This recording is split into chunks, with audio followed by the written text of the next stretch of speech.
A very good morning to all.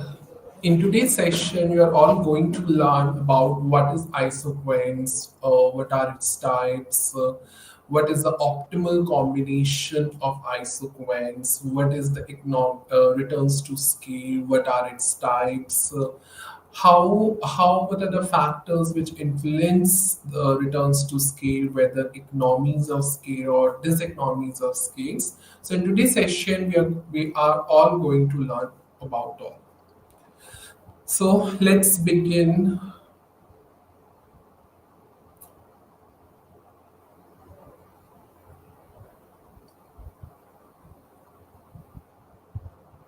So let's begin with isoquants. Iso means is equal and quant means quantity. In simple terms, isoquants is shows a combination of two factor inputs, that is capital and labor, that produce or yield the same level of output. So whatever the difference between the capital and the labor, it should be the same. It produces the same level of output. That's called isoquants.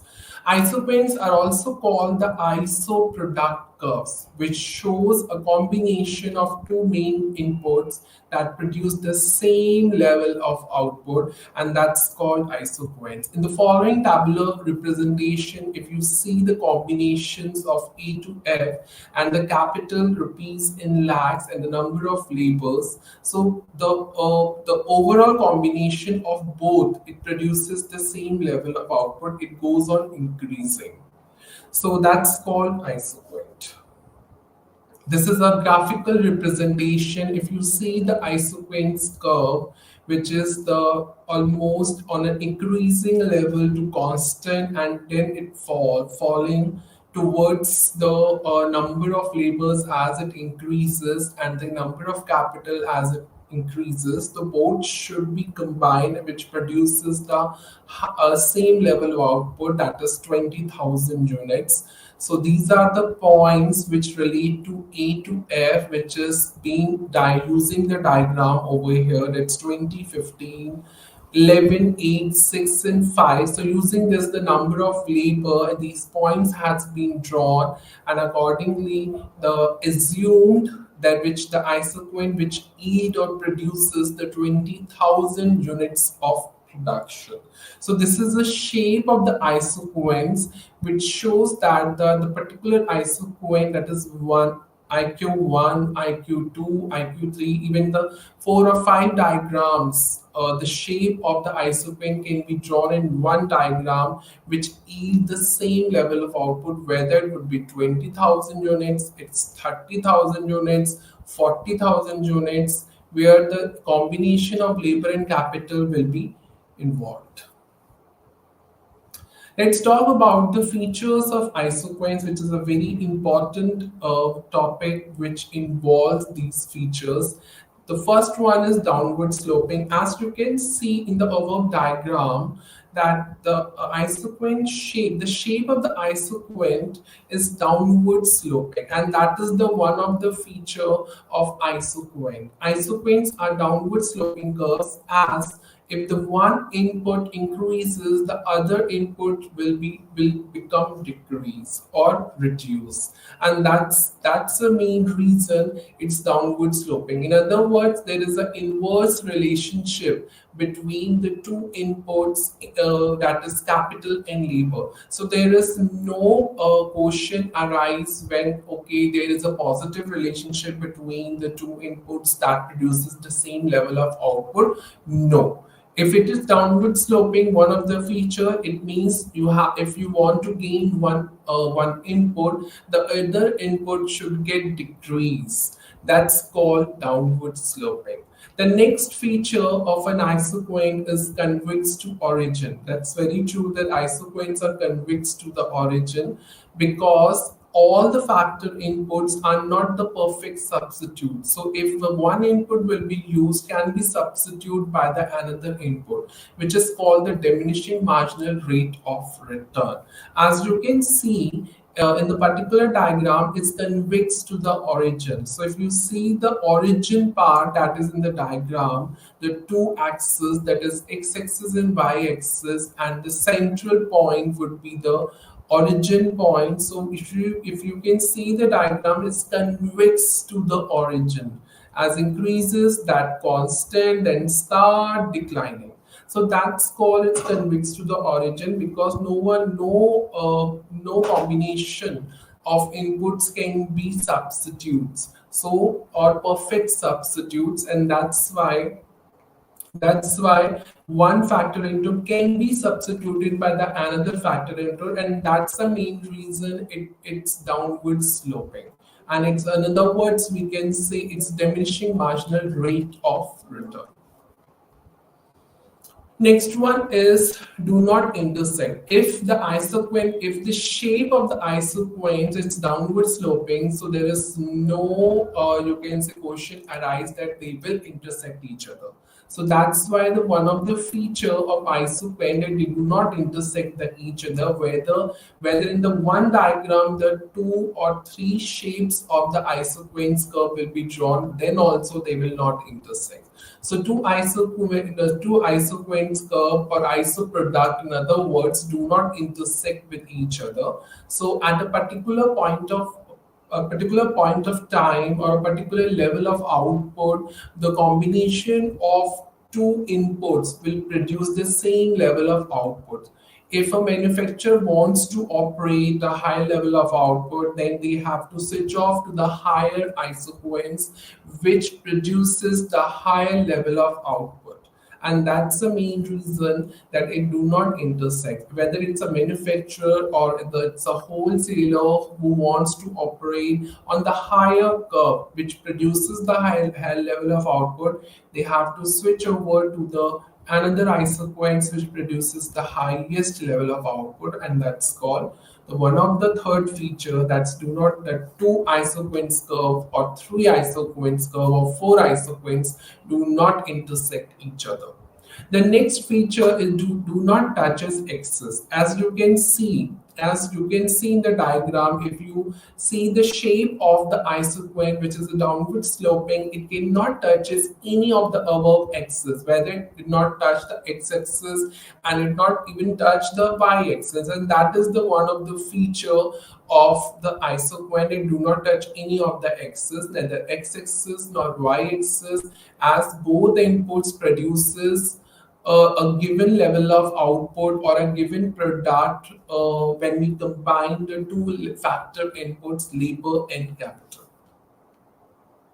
So these are the you can say the perfect substitutes. So if the one of the isoquants which yield 20,000 units, which is a downward sloping, the other two isoquants, the higher isoquants, will also cover the same shape, which is called the perfect substitute. If you say one shape is a convex to the origin, another shape is a downward slope, then they are not the perfect substitute, as it is one of the features. Then it's not necessarily the combination of two inputs are the perfect substitutes. So this is the one of the example, it's one of the graphical representation which shows that the two factor inputs, the labor and capital, are the perfect substitutes. So if you see the 20 unit, that is the beginning of the isoquant, is a lower isoquant, then it reached to IQ2, which is a higher isoquant, which yield the 30,000 units by combining the labor and capital.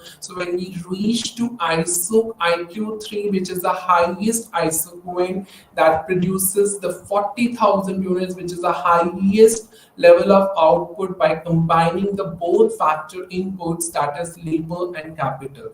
And overall, to conclude, the isoquants are perfect substitutes by combining the two factor inputs, that is labor and capital. The next graphical representation is this is called the are not perfect substitutes. So any shape which is convex to the origin or which is convex to any other axis will not are perfect substitutes. So this is one of the graphical representation which portray that they are not perfect substitutes. That means the combination of labor and capital are not perfect substitute. Even it yields the same level of output, either 20,000 units or 30,000 units or 40,000 units. So this is the one of the graphical representation which shows that they are not perfect substitutes. This is called the isoquant curves, which showing a different volumes of output, that is 20,000, 30,000, and 40,000. So this is also the another graphical representation or another category of the isoquant curve shapes, where by combining the two factor inputs, it's yield the same level of output. The isoquant 1 yield 20,000, isoquant 2 yield 30,000, and isoquant 3 yield 40,000 units. So this is one of the shape which is called the convex to the origin, which is the one of the, you can see, the feature of the isoquant curves.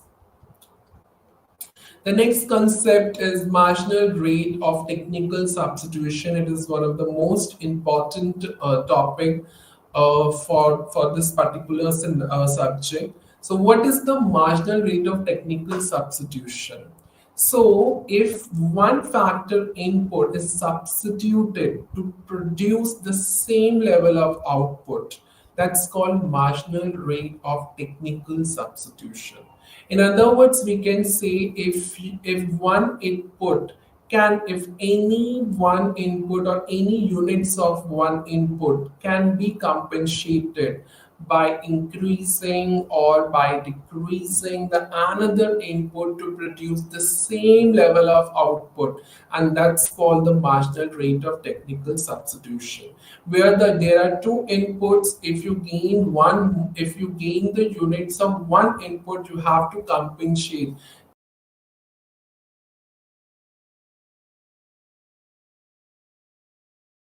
or by sacrificing the one unit or of another input which produces the same level of output.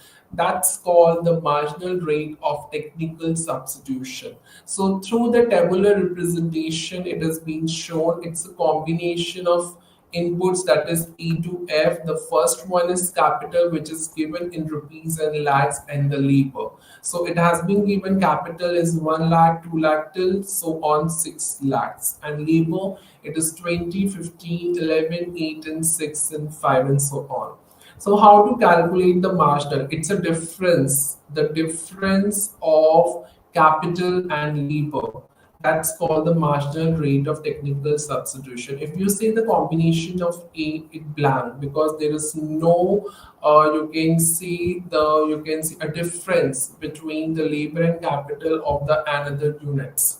So when we talk about B combination, then obviously we can find out the difference between the labor and the capital in rupees among the combination of B and A, or A and B. So if we talk about the labor, the difference of the combination of labor, that is 20 minus 15, that is the difference is 5. Ratio of capital, that is difference of capital, that is 1. So 2 minus 1, that is 1. So if we talk about the capital of differences of the capital, it's always 1. But when we talk about the differences of the labor, it would be, you can say, different, that is 5, 4, 3, 2, 1. So it means that if the labor is, if to produce or to reduce the units of labor, that means you have to compensate the units of capital.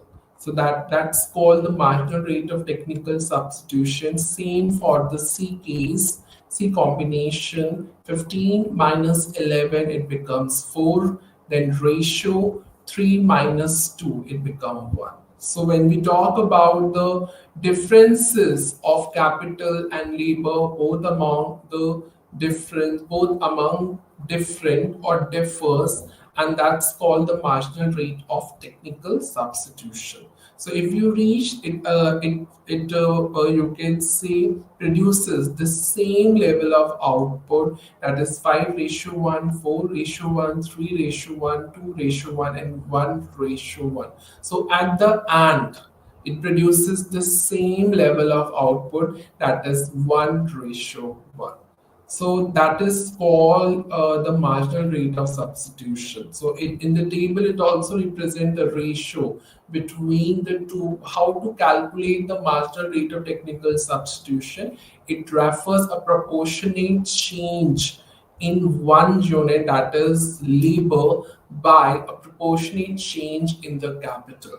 And this is one of the formula to calculate the marginal rate of substitution. So if you calculate the proportionate change in the labor, you will get the 4, 5, 4, 3, 2, 1, or in among the capital, you will get the proportionate change of 1. So each of the ratios or formula which is being used over here, which has been estimated on the screen. The next concept is ISO cost. What is ISO cost? ISO cost are the cost curves would get changed. So definitely the total cost and the ISO Queen's curve would get changed. So definitely the total cost and the ISO Queen's curves will also get changed. So if we talk about the ISO Queen's, you can see if there is any change in the level of production, the isoquants curve will move upwards or vice versa.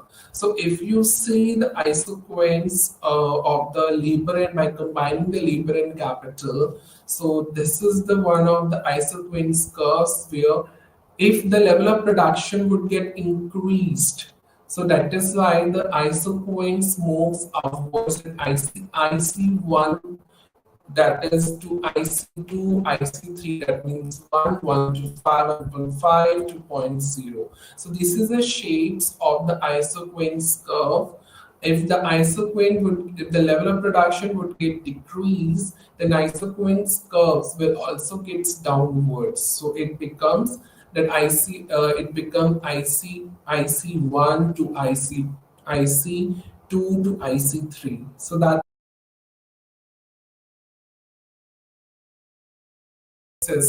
x-axis, that's called the isocost curves. This is also, you can say, expansion path. Always ask a short note on expansion path. In other words, it is called the least cost combination of inputs.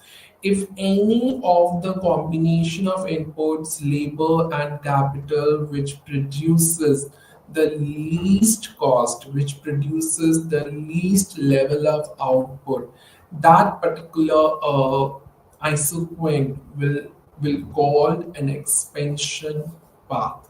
So if we talk about any of the manufacturer or a firm, we always have an objective to achieve the maximum to maximum wealth or profits. So the main purpose of the isoquants is used to get how it's used to get to determine that whatever the inputs to be combined, that always reduce the cost of production. So where the slope of the isoquants, or you can say where the shape of the isoquant, and of course the isocost curves will intersect each other, that's called the expansion path. And whichever the curve is the least, produces the least cost by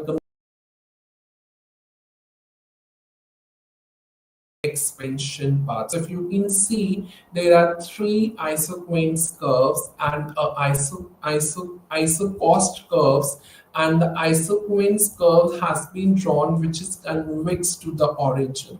So if you see the least combination, that is ICQ 1.0, and which yield the 20,000 units, and ICQ 2 yield 30,000 units, which with the isocost curve that is 1.5, and ISO Q3 yield 40,000 units with the ISO cost curve is 2.0.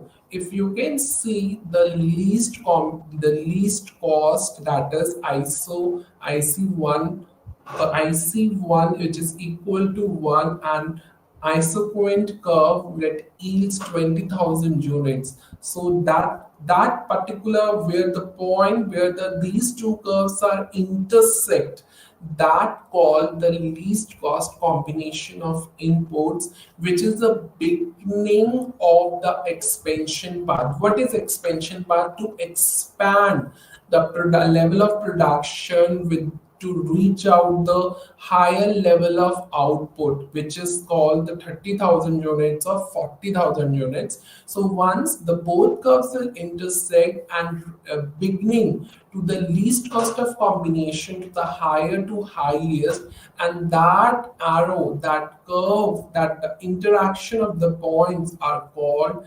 expansion paths. So using the concept can be easily drawn from the least cost of combination of inputs to highest isoquants curves, that is the isocost and the isoquants curves. So once they intersect each other at one point of these curve, it's called the expansion path. That means the path, there is a way whereby combining the no inputs which yield the higher or highest level of output with the higher to highest ISO cost, or the level of cost which is 1.5 and 2.0. And that's the overall conceptual framework of the least cost combination of inputs and expansion path. As expansion path will be explained using the conceptual framework of least cost combination of inputs. That is the one of the concept of production function, that is Cobb-Douglas production function. So basically this concept is related to the level of output mainly in the American manufacturing industry, which was begin from 1899 to 1992, especially by combining or related to the two inputs or two factor inputs, that is labor and capital. So there is a prescribed formula which is called the Cobb-Douglas production function, which stands for is equal to BL power A C power 1 minus A, where P is a total product, L is an index that in what ratios the employment of labor is changes in the manufacturing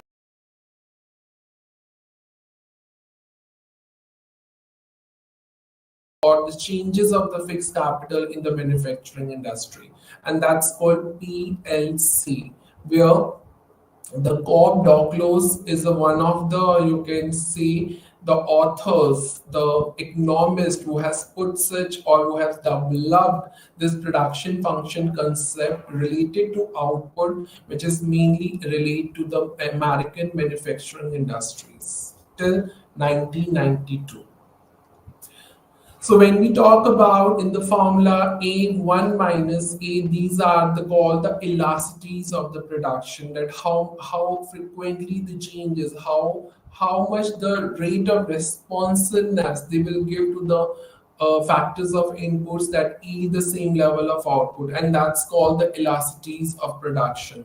So this measures the percentage response of output to percentage change in labor and capital. So if there is any change in labor and capital, automatically there should be a change in the level of output. So this concept has been estimated for the US by Cobbs and Douglas. So this is a one of the example. Let's assume the values and put it into formula, and the value is 0.9409. So if you see the formula, P is equal to B, LAC 1 minus a. So if once you put the values by based on the assumption, you will get the value that is 0.9409. So R2 is a coefficient of determination, which means that 94% of the changes in the dependent variable, that is production or output, were accounted by the changes in the independent variable. That's called the factor input. So dependent variable is the production or output, and independent variables, that is labor and capital. So production is dependent in the on the independent variables, that is labor and capital. So production is dependent on labor and capital. So this, when there is a change in production, automatically it could be counted that there should be, just because of the changes in the independent variable, that is the factor inputs, labor and capital. And that's called the overall concept of Dog-Cobbler's production function using the mathematical formula. Now, this is also the one of the most important topic, that is returns to scale and returns to factor. So returns to scale, what is returns to scale? It is related to the returns. It is related to the revenues. It is related to the profits who enjoyed by the firm as a result once they changing, and that's called the returns to scale. So returns to scales refers to all those returns, all those financial benefits which enjoyed by the firms as a result by changing in all the inputs, and that's called returns to scale. It also explains the behavior of the returns, that how much the you can say how much the changes in the benefits, how much the changes in the returns when the inputs are to be changed simultaneously. So the returns of scales, of course, is governed or regulated by the laws of returns to scales. And what are the laws of returns to scale? These are the three laws of returns to scale. That is law of increasing returns to scale, law of constant returns to scale, and law of decreasing returns to scale. So it will talk about increasing returns. So definitely the returns could be increased. The returns could be you can say at a higher, at a peak level, when the firm, when there is a changes in all the inputs. Constant, it will constant if the all the if there is no changes in all the inputs. Returns will get decreasing as if there is a diminishing change in all the returns, and that's called the law of decreasing returns to scale. So it's related to the returns and the inputs. So if the revenues or the financial returns would enjoyed by the firm just because of either increasing, or there is no change in the inputs, or would decrease in all the inputs, and that's called the law of returns to scale. So let's learn through diagrammatically also that how it works. Law of increasing returns to scales, the volume of output, of course, it keeps on increasing in the inputs. As I already told you, that the output will get increased if there is an increasing or there is an increment in all the inputs. And that's called law of increasing returns to scale.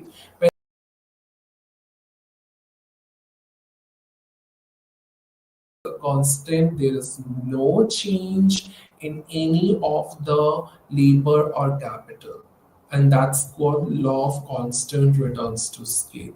Law of decreasing returns to scale, when there is an increase in the outputs, and when there is a decrease, when there is a you can say there is no change in the output. Like as I already told, a law of decreasing returns to scale is whether you can say the output would get decreased if there is a decreases in the units of a labor and capital, and that's called law of decreasing returns to scale. So that means if the output increases at a decreasing rate, that's called the law of decreasing returns, and that's true, which is if you see the law of variable proportion, which has taught you the before in the sessions, that how the output would get increases and reaches to the peak level, and then it becomes decline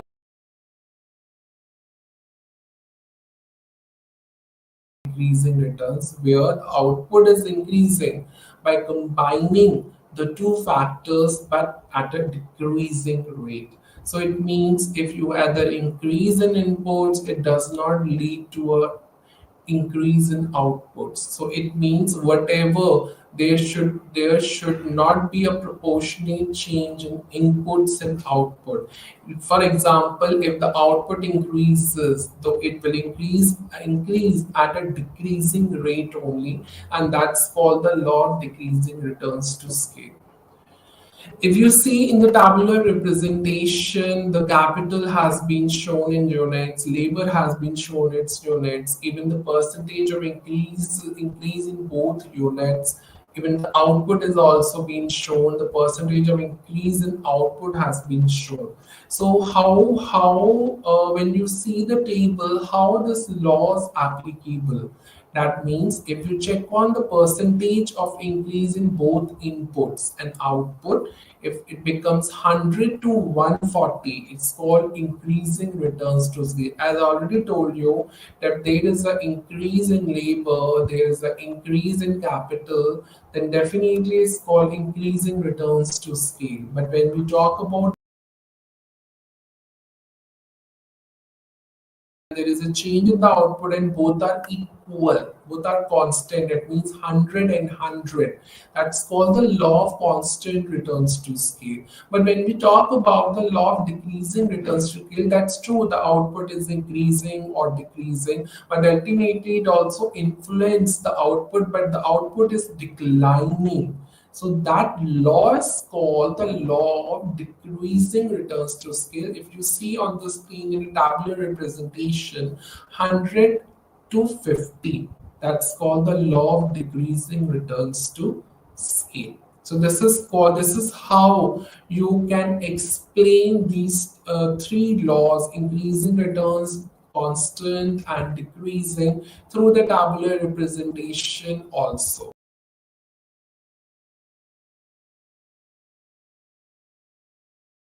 Can be explained well. The next one is concept is returns to factor. There three returns to factor, that is total product. In other words, we can see the total productivity, average product, we can also see the average productivity, and the third one is marginal productivity, that is marginal product. If we talk about total product, it's a combination of all the inputs, that is labor, capital, which always been a constant, that's called the total product. Average productivity, that means it refers to the total product divided by number of units of that particular factor, that yields not same level of output, it's average level of output, and that's called the average product. Marginal product is an additional unit to be added, so that the additional unit of any of the factor, labor or capital, will be generated, keeping the other factors like technology, organization constant. And that's called the marginal productivity. Just marginal productivity in a very simple manner, just add one additional input, keeping all other factors constant. It's called marginal product. And marginal product will be generated from the total product. Next one is economies and diseconomies of scale. So when, as I already told, it is related to the return of scales, and that's called economies and diseconomies of scale. So when we talk about economies of scales is a situation which arises when there is an increase in the level of production. That's called economies of scale. Economies of scale categorized into two main parts, that is internal economies and external economies. So let's begin internal and external. When we talk about internal economies, which is the particular factors which is related or factors which also relate to increase the level of production, but there are also the factors which is outside the environment, that's called the external economies. So when we talk about internal economies, manageable economics, commercial economics, financial, technical, marketing, risk bearing or finance economies, economics, indivisibility in automated machineries, economies of a larger scale, economies of the research and development. So, in when we talk about in within the organization, there are of course the economies of research and development to be done. External economies, economies of concentration of power, economies of the research and development authorities, economies of the welfare organization, or you can say the other government agencies, and that's called the external economies. So let's begin one by one. Internal economies are refers to those economies in production which the firm can work alone, even when they expand its output, and that's called internal economies. Manageable economics, as it's written, it should be maintained by a qualified manageable you can say employers that are related to marketing, finance, production, human resource, or any other operation management, logistic manager, or other professional manner. So when we talk about commercial economies, it's related to the transaction of buying and selling of raw materials, the other supplies, parts, and so on.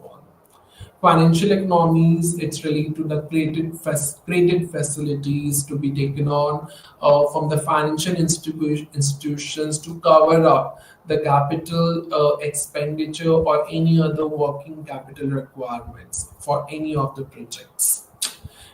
Technical economies, of course, it relate to the increase in the scale of productions which follows when there is any sophisticated technology available, or it is also required to hire a qualified technical professional manpower or human resources to make or how to make use of it, such a sophisticated technology which yields the higher level of knowledge, and that's called technical economies, which is related to the technologies. Marketing economies we talk about here, it's related to the customer surveys, issues, advertising, promotional campaigns or promotional activities, how to handle the sales and marketing stuff, how to run the hoardings, how to launch a new product, and so on. That's called the marketing economies. Risk-bearing economics relate to the growth of a size of the firm.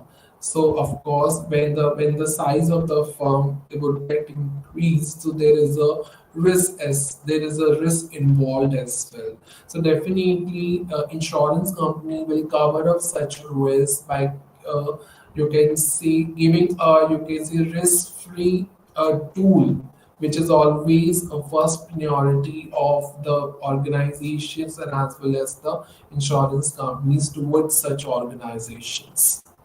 The next one is indivisibilities and automated machinery. So when you manufacture any kind of product, of course, a plant and machinery will be required. Whether such farms will able to produce or sell at full capacity or not, and that is also the one of the you can say issue that to focus upon it, and accordingly it would cover up according to the period of time. The next one is economies of larger dimension. So any manufacturing company will took a responsibility that the production could be done at a large scale. That means accordingly it could be possible when the company would expand or would you can say plan to expand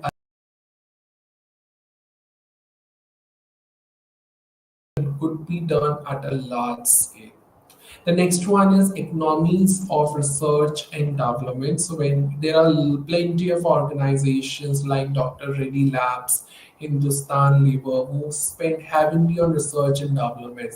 So even the companies in a big organization also bring up innovative products for the you can say the customers or the retailers or the consumers, so that accordingly it could deal with it. The next one is external economies. So external economies is related to all firms in the industries, whether it called an industry as a whole, which involves a group of industries.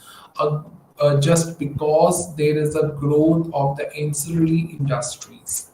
So next one is there are three external economies: economies of concentration, economies of research and development. So let's begin. Economies of concentrations. Even the all firms obviously are located in one place, so it's very difficult to manage it all. But it is very important roads, transportation facilities, railway lines, banking services, communication services, how the skilled labor could be available and how the factors could be combined to reach out for the better development of the infrastructure. But it could be done when the all firms comes at the one roof. Like for example, as a shopping mall, like Ambience Mall, where all the firms come under one roof. So it is a responsibility that better roads, better transportation, railway, banking, metro facilities could be available. Next one is economies of research and development. In fact, all the firms would come together and pull their resources together to finance research and development activity, which also equally contributes to the benefits of the research and organization. The next one is economies of welfare. So there could be a common facilities like canteen, housing, hospitals, employment, schools, colleges. They are commonly used by the employees in the whole industry. So when we talk about the welfare activities, so these are the welfare activities where the employers or employees would work together to get the employment to the common main powers in the industry. So that's called the external economies. But when we talk about the diseconomies,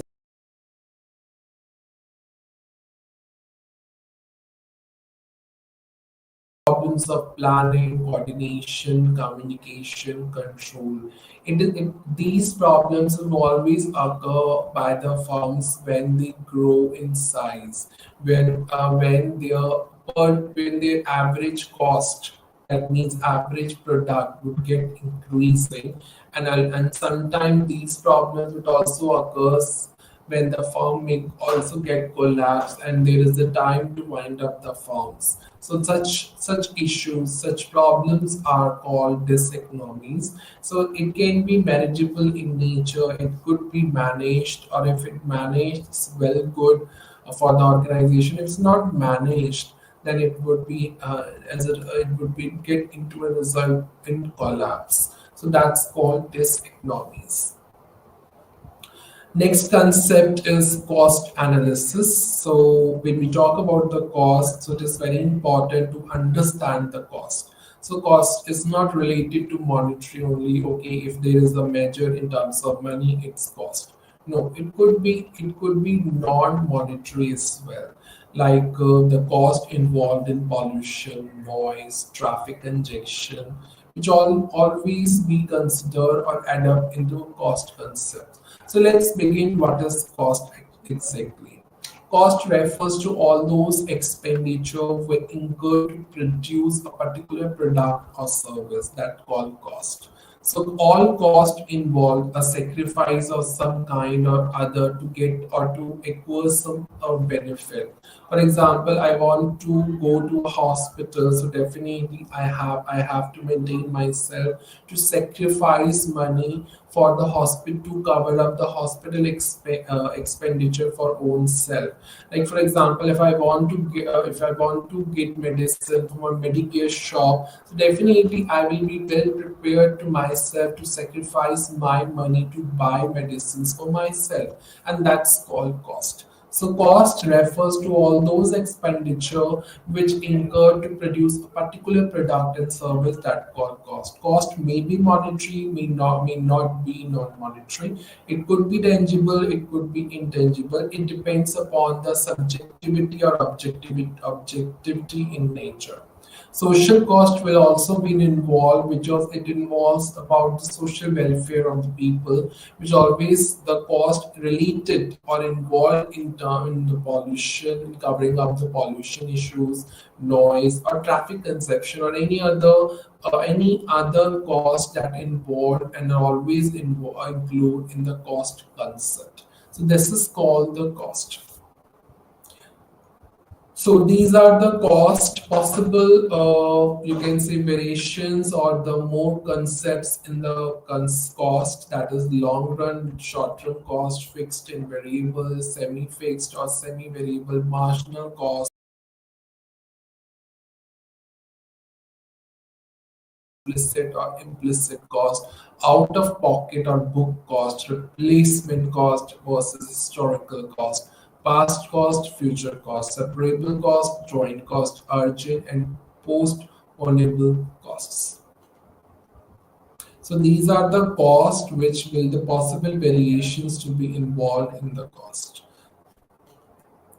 So let's begin the break-even analysis, which is also the one of the most important concept under the cost.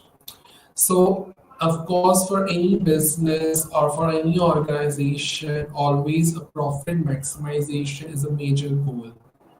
But the other goals is also equally important. How to increase the customer base, how to enter into a new market, how to get innovations through the major investments in research or projects, how to improve or to get involved into a major investments in research and developments. And that is there is a point when profit or loss would come into a same point, that's called break-even point. So any profit will be determined or will be measured by the number of internal and external factors. So this is the break-even analysis, which is called the break-even point. So break-even point is a situation when there is no profit, no loss point. So why it is necessary to determine break-even point where there is no profit and no loss? Because it denotes how minimum the volume of production is to be undertaken so that to avoid losses. Every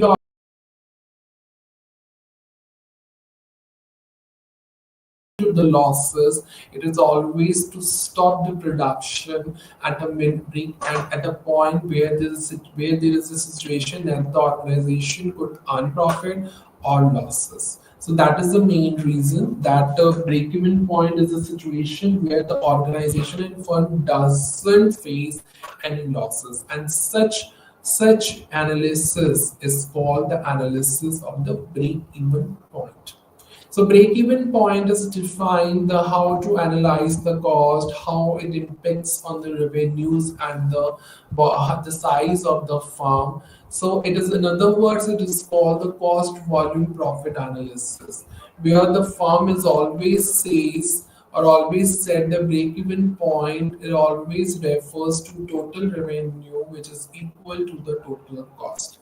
What is total revenue? The firm earns the returns or the financial gains or revenues to jointly or together. That's from the by selling or buying the goods and services at a particular period of time. That's called total revenue. Total cost, whatever the all the expenditures to produce goods and services at a particular period of time, that's called total cost. So it is refers to what all the you can say amount, total amount of all the expenditure to produce a particular product and service. It's called total cost. So these are the terms which is being used in the break-even analysis: fixed cost, variable cost, total revenue, contribution, profit. So when we talk about fixed cost will always remain fixed in the short run, but it could get you can say have a several changes when it comes to the long run. For example, rent, insurance, depreciation, factory, supervisors' salaries, directors' salaries, and so on.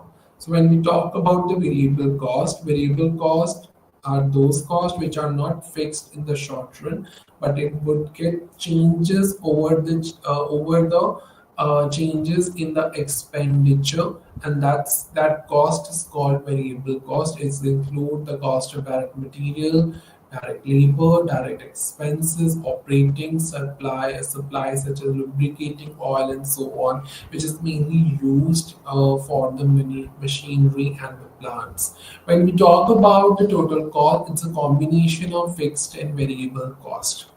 Total revenue, it's almost about the selling price per unit. That how much that, for example, rupees 3 per unit. So into number of units, 100 units has been sold. So once you multiply the selling price into the number of units sold, you will get the total revenue, and that's called the sales proceeds. In other words, so sales proceed or total revenue is equal to selling price per unit into number of units sold. So whatever the units you sold at whatever the selling price, so whatever you get, that is revenue for you. So that is called the total revenue. Contribution margin, we talk about the combination of fixed cost per unit and price profit per unit. How to calculate the profit? It is contribution minus fixed cost. So whatever the contribution has been done in producing the goods and services, or you can see the other expenses and just deduct fixed cost, you will get the profit. Contribution margin ratio, it is a ratio between the contribution per unit and the selling per price. So once you get the contribution per unit and you already the selling price per unit is being calculated, just divide it, you will get the contribution margin ratio. Margin safety in units, when the actual sales is more than you can say the fixed sales, so just minus break-even point in units. That's called margin safety in units. Margin of safety in sales volume, the excess of actual sales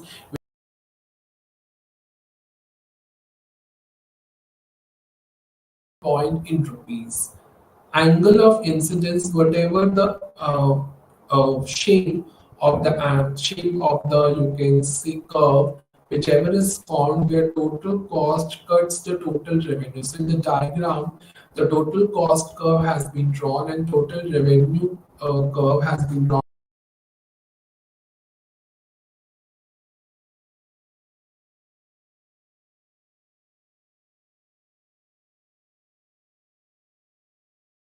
Contribution and the sales amount, just divide, you will get the profit volume ratio.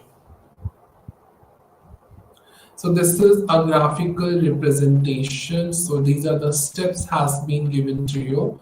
So this is a particular diagram, a graphical representation of break-even point. So if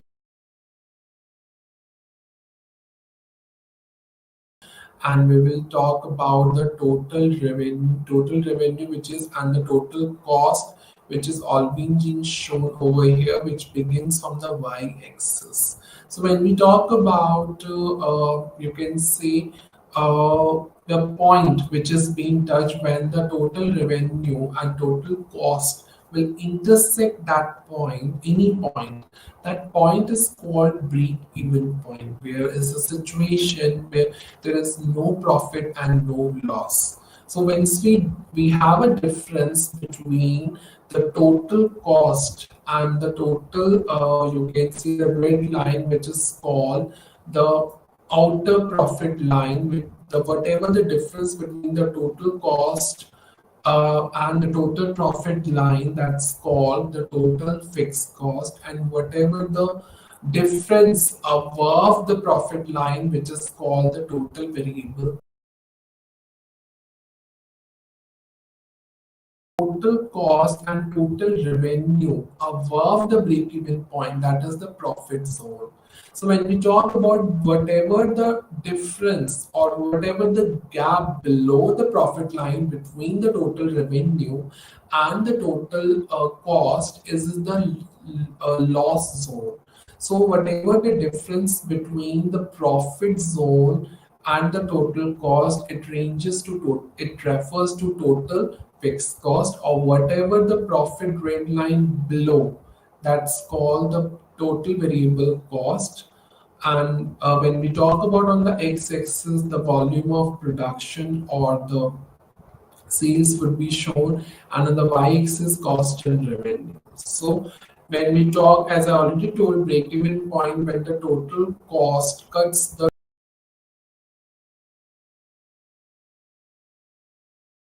cost, that point is called break-even point.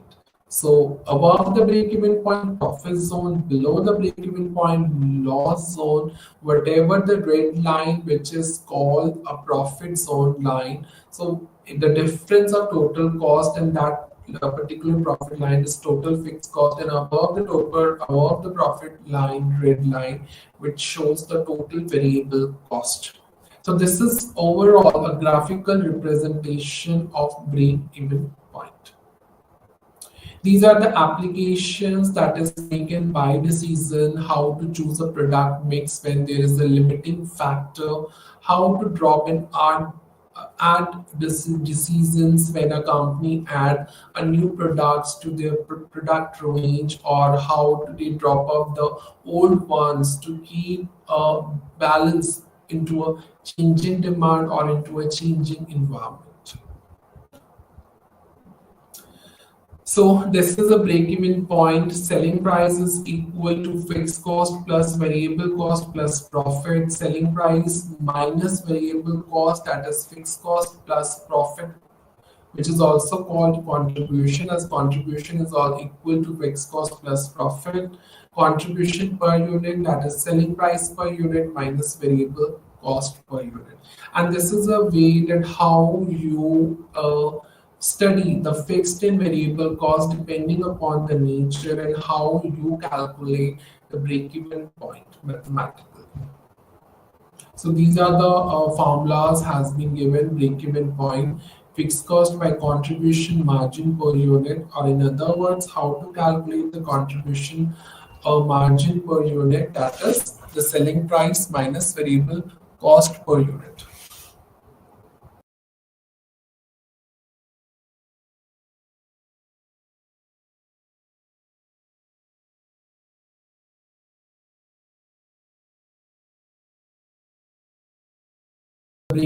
This is to calculate the break-even profit or break-even point in units, that is in kg or in particular any other of units.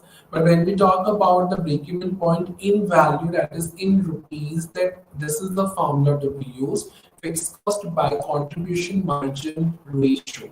So contribution margin ratio, that is that wants to get the contribution margin.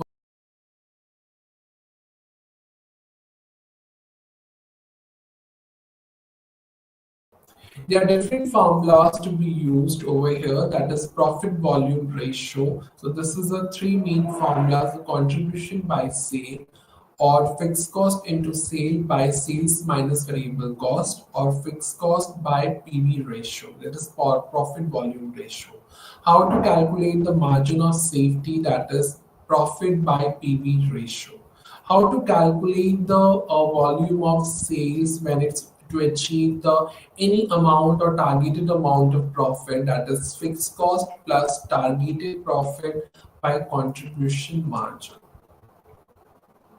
So these are the significance. It is one of the variable tool. It is also used to calculate the profit at a particular level of production, to calculate the how much the sales is required to reach the desired level of profit, how to compare the product lines, sales area, how to measure up the or how to use the methods of sales for an individual company or unit, how to compare the efficiencies of different firms, how to decide to add a particular product to the existing product line or drop from it, how to decide to make and buy decisions to for a given component or a spare part of company, how to decide what type of promotion mix or promotional activities which achieve the optimum sale, how to assess that what changes in fixed cost or variable cost or selling price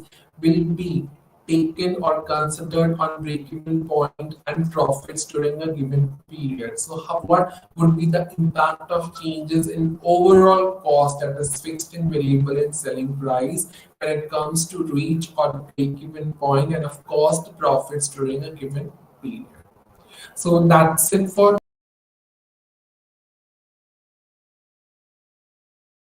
relevant topics which relate to the syllabus. Thank you so much and namaste to all.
ఈరోజు మనము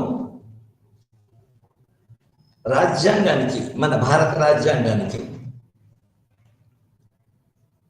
ముఖ్య ప్రాతిపదిక అయిన మరియు మన రాజ్యాంగం యొక్క ముఖ్య లక్ష్యం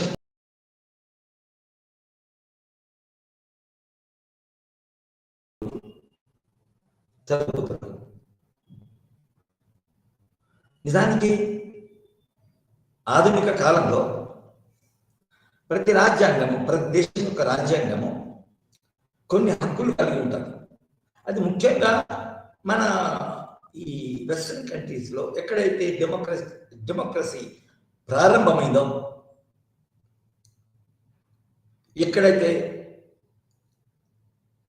మన ప్రజాస్వామ్య పోరాటాలు మొట్టమొదటి, అంటే మన భారతదేశం కంటే, మిడిల్ ఈస్ట్ కంటే, ఈస్ట్ ఏషియా కంటే, తర్వాత సౌత్ ఏషియా కంటే, తర్వాత మన లాటిన్ అమెరికా కంటే, ఆస్ట్రేలియా కంటే ఎక్కడైతే మొట్టమొదటి జరిగినాయో అక్కడ నిజానికి ఫండమెంటల్ రైట్స్ మొదలే వచ్చినాయి అనుకుంటాను కాదు, సారీ, వచ్చినాయి. అయితే ఇక్కడ విషయం ఏంటంటే, అక్కడ ఎందుకు వచ్చినాయి అంటే అక్కడ పోరాటాలు ముందు జరిగినాయి. అది మార్క్స్ ఇతరులు ఏమంటారంటే బూర్జ్వా డెమోక్రాటిక్ రెవల్యూషన్స్ అంటారు. అక్కడ ఇండస్ట్రియలైజేషన్ ఎక్కువ మొట్టమొదటి వచ్చింది. ఇండస్ట్రియలైజేషన్ వల్ల మన మోనార్కీ, తర్వాత ఇతరులు దానికి తోడు ఇతరులు మోనార్కీ యొక్క మన కొంచెము ప్రత్యేకత, ఆధిపత్యము, రిలీజన్ కి దూరంగా అవడం, దాన్ని సమర్థించాడు. అయితే విషయం ఏంటంటే అది వేరే యూరోపియన్ దేశాలకి, అమెరికాకి ప్రబలినాయి. అంటే వాటిని అనుసరించి ఆ దేశంలో ఉన్న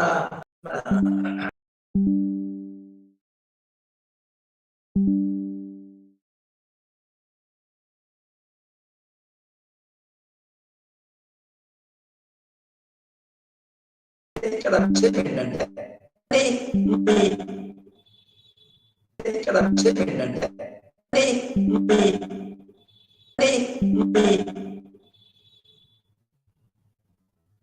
కొంతకాలం తర్వాత సామ్రాజ్యవాద దేశాలు వలస విధానాన్ని అనుసరించిన దేశాలుగా మారినాయి. ఎందుకంటే అది వేరే కారణం ఉంది. ఫర్ ఎగ్జాంపుల్ అది వేరే కారణం ఉంది. ఫర్ ఎగ్జాంపుల్ వాళ్ళ దేశాలలో ఇండస్ట్రియలైజేషన్ బాగా ఉండడం వల్ల వాళ్ళ దేశానికి అది ఆశయ కాదు వాళ్ళకి ఇందానికి ఆబ్జెక్టివ్లీ స్పీకింగ్ నిజంగా వాస్తవం వాళ్ళ దేశంలో పండించిన వస్తువులు, పండించిన పంటలు, వాళ్ళ దేశంలో మన ఉత్పత్తి చేసిన సరుకులు, అలాంటి వాళ్ళ ఎక్కువని, కాబట్టి వాళ్ళకు మార్కెట్స్, ఇతర దేశాలకి పంపి మార్కెట్స్, మన మార్కెట్స్ అంటే మార్కెట్స్ ఎక్కడ ఉంటే ప్రజల్లో ఉంటాయి. ప్రజలు అంటే కొనుగోలుదారులు, వాళ్ళ వస్తువులు కొనుగోలుదారులు దేశాల్లో ఉంటారు. సో ఆ విధంగా వాళ్ళు నిజానికి ముఖ్య కంపెనీ ఏంటి, వ్యాపార మన దేశాన్ని ఏదో పూర్తి చేయాలనో, మన దేశానికి సాగాలనో, మన దేశం అభివృద్ధి చేయాలని కాదు. ఇక్కడ ముఖ్య లక్షణము అది మన దాన్ని ఇండియాలో సో ఈ విధంగా వలసలు బ్రిటిష్ మన ఒక్కొక్క సామ్రాజ్య దేశం, వెస్టర్న్ సామ్రాజ్య దేశం ఒక్కొక్క ప్రాంతాన్ని మన జయించి వాళ్ళకు వలసగా మార్చుతారు. ముఖ్యంగా ముఖ్య ఉద్దేశం ఏంటంటే తమ యొక్క సరుకుల కొరకు, తమ యొక్క వ్యాపారం కొరకు అవి వలసలు మార్చుతారు. For example UK had got its own వలస రాజ్యాలు ఇండియాలో, చైనాలో, తర్వాత జర్మనీ, జపాన్ కూడా, జపాన్ ఈస్ట్ సంబంధించిన కూడా జపాన్ కూడా ఒక సామ్రాజ్యవాద పనిచేసింది. తర్వాత France, Italy, Dutch, German, Portuguese ఇలా.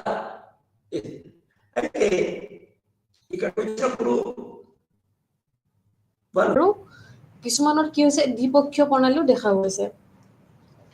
সো বেলেগ বেলেগ ৰাষ্ট্ৰ আৰু বেলেগ বেলেগ যিবিলাক ৰাজ্যিক পৰ্যায়ত যিখিনি আমি নীতি প্ৰণয়নৰ কথা কৈছো, সেইখিনি ক্ষেত্ৰত আমি অন্ধ্ৰপ্ৰদেশ, বিহাৰ, কৰ্ণাটক, মহাৰাষ্ট্ৰ আদিৰ দৰে কিছুমান অৱশিষ্ট প্ৰণালী আমি দেখা পাইছো।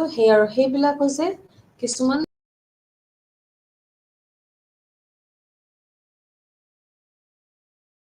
নিজৰ নিজৰ প্ৰণালীবিলাক তেওঁলোকে প্ৰণয়ন কৰে ৰাষ্ট্ৰৰ বা দেশৰ নীতিৰ ক্ষেত্ৰত। সেইবিলাক তেওঁলোকে আৰু পৰামৰ্শ বা তেওঁলোকৰ যিটো পৰিকাঠামো সেইটো গঠন কৰে।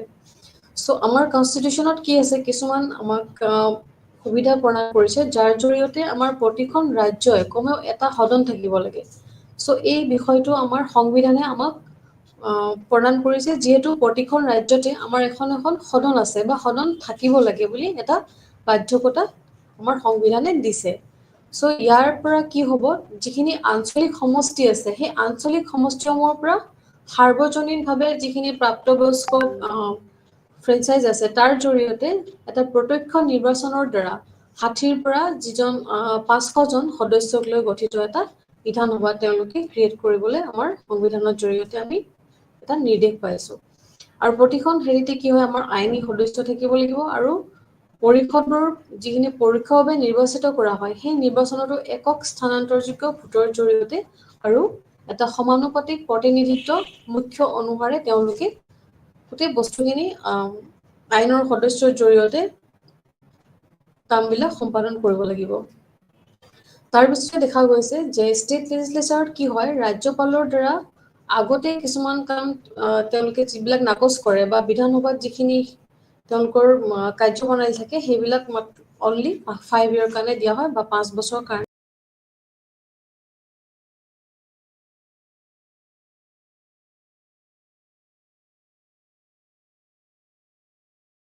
ক্ৰিয়েট কৰে নাইবা আৰু ক'ব পাৰে যে আগৰ যিটো কাউন্সিল আছে সেই কাউন্সিলটো তেওঁলোকে 5 বছৰ পিছত ভংগ কৰে। বা ৰাষ্ট্ৰপতিৰ জৰুৰীকালীন অৱস্থাত সংসদৰ দ্বাৰা ইয়াৰ কাৰ্যকাল কেতিয়াবা বৃদ্ধি কৰিব পাৰে। কিছুমান সময়ত দেখা যায় যে কিছুমান ৰাজ্যত যেতিয়া ৰাষ্ট্ৰপতি জৰুৰীকালীন এটা অৱস্থা বা সংকটজনক অৱস্থাৰ সন্মুখীন হয়, যেতিয়া ৰাষ্ট্ৰপতি শাসন চলি থাকে, সেইখিনি সময়ত কেতিয়াবা এই কাউন্সিল বা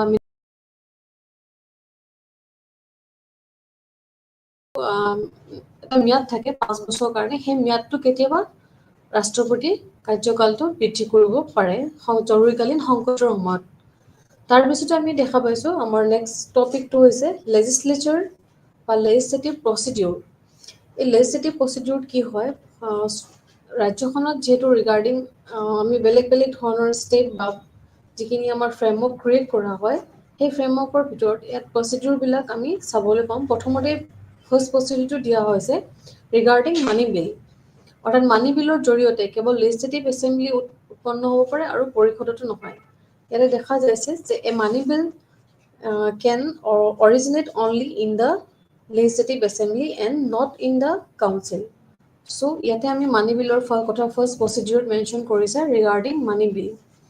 সো পৰিষদে কি কৰে, তেওঁলোকৰ লেজিসলেচাৰত কি হয়, যিখিনি বিধানসভাৰ দ্বাৰা গৃহীত এই বিধেয়ক আছে তাক নাকচ বা সংশোধন কৰিব নোৱাৰে। তাৰ বাবে কি হয়, ই কেৱল পৰামৰ্শই দিব পাৰে যিবোৰ বিধানসভাই গ্ৰহণ কৰিব পাৰে বা তেওঁলোকক সেইটো গ্ৰহণযোগ্য নহ'ব পাৰে বুলি পৰিষদত দেখা যায়। তাৰপিছত দেখা গৈছে যে বিধানসভাৰ দ্বাৰা গৃহীত যিখিনি বিধেয়ক আছে সেই বিধেয়কখন সংশোধনৰ সৈতে বা তাৰ অবিহনে ৰাজ্যপালৰ ওচৰত সন্মতিৰ বাবে উপস্থাপন কৰা হয়। ৰিগাৰ্ডিং মানি বিল এইখিনি বস্তু ইয়াতে মেনশ্যন হৈ আছে। সো যিখিনি তেওঁলোকৰ গৃহীত বিধেয় থাকে তাত কেতিয়াবা সংশোধনৰ সৈতে বা সংশোধন নহ'ব পাৰে, কেতিয়াবা সেইখিনি সকলোখিনি বিধেয়কখন ৰাজ্যপালৰ ওচৰত তেওঁলোকে উপস্থাপন কৰে সন্মতিৰ বাবে। যিটো মানি বিল হয় সেইটো সন্মতিৰ বাবে উপস্থাপন কৰে। আৰু যদি পৰিষদে সেই বিধেয়কখনৰ এটা নিৰ্দিষ্ট সময়সীমা বান্ধি দিছে 14 days বা 14 দিনৰ ভিতৰত ঘূৰাই নিদিয়ে, তেন্তে সাধাৰণতে দেখা যায় যে তেওঁৰ সেই সন্মতিৰ বাবে ইয়াক পোনপটীয়াকৈ ৰাজ্যপালৰ ওচৰত উপস্থাপন কৰিব পাৰি। সেয়ে বিধানসভাৰ ইচ্ছা অৱশ্যে ইয়াতে অৱয়সত বিৰাজ কৰে। দেখা যায় যে কিছুমান ক্ষেত্ৰত দেখা যায় এটা 14 days তেওঁলোকে টাইম লয়, সেই টাইমটোৰ ভিতৰত তেওঁলোকে যিখিনি strict await which are presented to the governor for his her assent. So ইয়াত দেখা যায় যে যিখিনি তেওঁলোকে বিধানসভাৰ ইচ্ছা আছে সেইখিনি অৱয়সত ইয়াতে বিৰাজ কৰে। The will of the assembly ultimately prevails. The council can at best delay in the basis. So এইখিনি regarding money bill legislative procedure এইখিনি মেনশ্যন কৰিছে কিদৰে ৰাজ্যপালক সেই বিলৰ বিষয়ে বা সেইখিনি বিধেয়কখন 14 daysৰ ভিতৰত ঘূৰাই নিদিয়ে বা তেওঁৰ সন্মতিৰ বাবে ইয়াক পোনপটীয়াকৈ উপস্থাপন কৰিব পাৰে।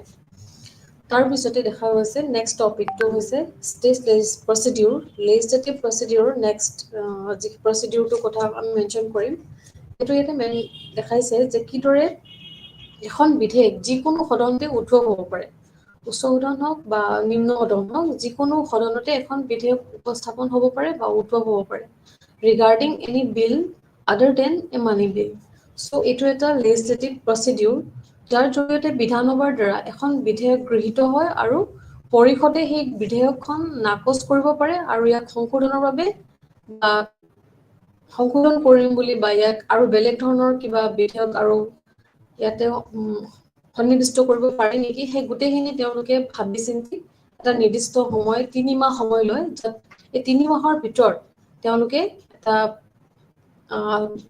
এটা সিদ্ধান্ত লয় বা গৃহীত কৰিব পাৰে নে নকৰে সেইখিনি বিষয়ে তেওঁলোকে সঠিক এটা উত্তৰ দিয়ে এই বিধেয়কখন পুনৰ বিধানসভাৰ দ্বাৰা সংশোধনৰ সৈতে বা ইয়াৰ সংশোধনৰ অবিহনে কেতিয়াবা গৃহীত হয় আৰু পৰিষদে কি কৰে কাউন্সিলে কি কৰে ইয়াৰ যিখিনি নেক্সট ষ্টেপ সেই নেক্সট ষ্টেপখিনি ইয়াক কেৱল এমাহ পলম কৰিব পাৰে তাতকৈ বেছি পলম কৰিব নোৱাৰে তেওঁলোকে সেই বিধেয়কখন গৃহীত কৰে যদি এই বিধেয়কখন পৰিষদত উদ্ভৱ হয় আৰু বিধানসভাৰ দ্বাৰা প্ৰত্যাখ্যান কৰা হয় গতিকে বিষয়বস্তু তাতেই সমাপ্ত হৈ যায় যেহেতু ৰিগাৰ্ডিং এনি বিল আদাৰ দেন এনি মানি বিল ইয়াতে মেনশ্যন কৰা হৈছে য'ত এখন বিধেয়ক পৰিষদত উদ্ভৱ হয় আৰু সেই বিধানসভাৰ দ্বাৰা প্ৰত্যাখ্যান কৰা হয় বিষয়টো তাতে সমাপ্ত কৰা হয় আৰু এই সকলো ধৰণৰ যিখিনি বিধানসভাৰ সৰ্বোচ্চতা আছে সেই সৰ্বোচ্চতাখিনি ইয়াতে প্ৰতিষ্ঠিত হয় আৰু দেখা যায় কেতিয়াবা খুব অধিক বিল বা অধিক ধনৰ ক্ষেত্ৰত ইয়াতে কেতিয়াবা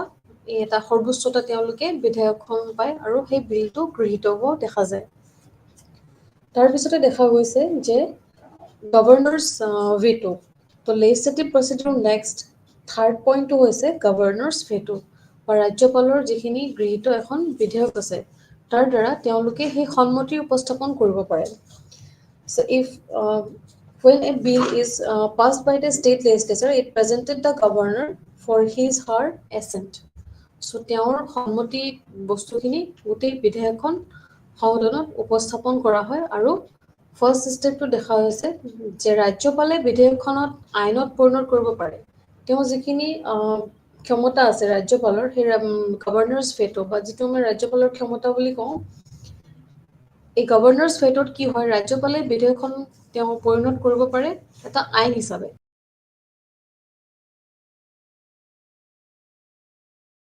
সন্মতিভাৱে তেওঁৰ সন্মতিময় তেওঁ সেই বিধেয়কখন তেওঁ বন্ধ কৰিব পাৰে আৰু এই ক্ষেত্ৰত আইনত তেওঁ পৰিণত কেতিয়াবা নকৰিব পাৰে so he may without assent in which case it does not become law so কেতিয়াবা তেওঁ সেই বিধেয়কখন আইনত পৰিণত নকৰিব পাৰে তাত বহুতো ধৰণৰ সংশোধন তেওঁলোকে কৰে বা কৰা দেখা যায় so তাৰ পিছতে কি হয় গভৰ্ণৰজনে বা যিজন গভৰ্ণৰ থাকে ৰাজ্যপাল থাকে তেওঁ সেই যিখন ধন বিধেয়কৰ বাহিৰে আন যিখিনি বিধেয়ক থাকে সেই ক্ষেত্ৰত এটা তেওঁ মেছেজ দিয়ে আৰু এই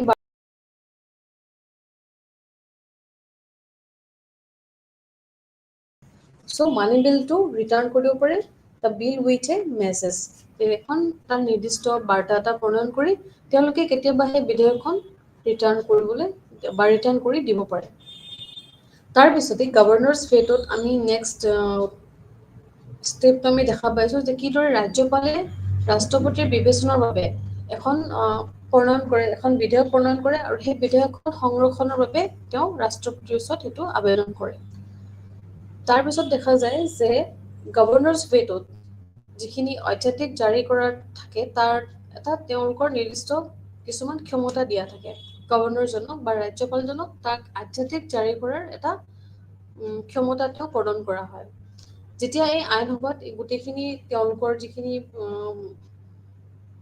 তেওঁলোকৰ যিখিনি মানি বিল আছে সেই মানি বিলবিলাক তেওঁলোকে উপস্থাপন কৰোঁতে বা আইনসভাত তেওঁলোকে প্ৰণয়ন কৰোঁতে কেতিয়াবা অধিৱেশন নহ'বও পাৰে আৰু তেতিয়া কি কৰে ৰাজ্যপালে আধ্যাদেশ জাৰি কৰিব পাৰে য'ত আইনৰ তেওঁলোকৰ বিশেষভাৱে ভূমিকা আমি দেখা পাওঁ আৰু ৰাজ্যপালৰ এই ভূমিকা আমি বিভিন্ন ক্ষেত্ৰত তেওঁৰ নিজৰ আধ্যাদেশ জাৰি কৰে আৰু তেওঁৰ এই ক্ষমতা প্ৰস্তুত কৰাটো ৰাজ্যিক আইনসভাৰ আইনী ক্ষমতাৰ সৈতে এটা সহবিস্তৃত আৰু ৰাষ্ট্ৰপতিৰ পৰা যিখিনি পূৰ্বৰ যিখিনি অনুমোদন হয় সেই অনুমোদন প্ৰাপ্ত কৰাৰ সৈতে সম্পৰ্কিত একে কিছুমান তেওঁলোকৰ সীমাবদ্ধতা থাকে আৰু সেই সীমাবদ্ধতা সাপেক্ষে তেওঁলোকে কিছুমান অনুমোদন প্ৰাপ্ত কৰাৰ পৰা তেওঁলোকে সম্পৰ্কিত হৈ থাকে তাৰপিছতেই লেজিসলেটিভ কন্ট্ৰোল অভাৰ এডমিনিষ্ট্ৰেশ্যন চ' ইয়াতে আমাৰ নেক্সট টপিকটো আমাৰ দিয়া হৈছে লেজিসলেটিভ কন্ট্ৰোল অভাৰ এডমিনিষ্ট্ৰেশ্যনত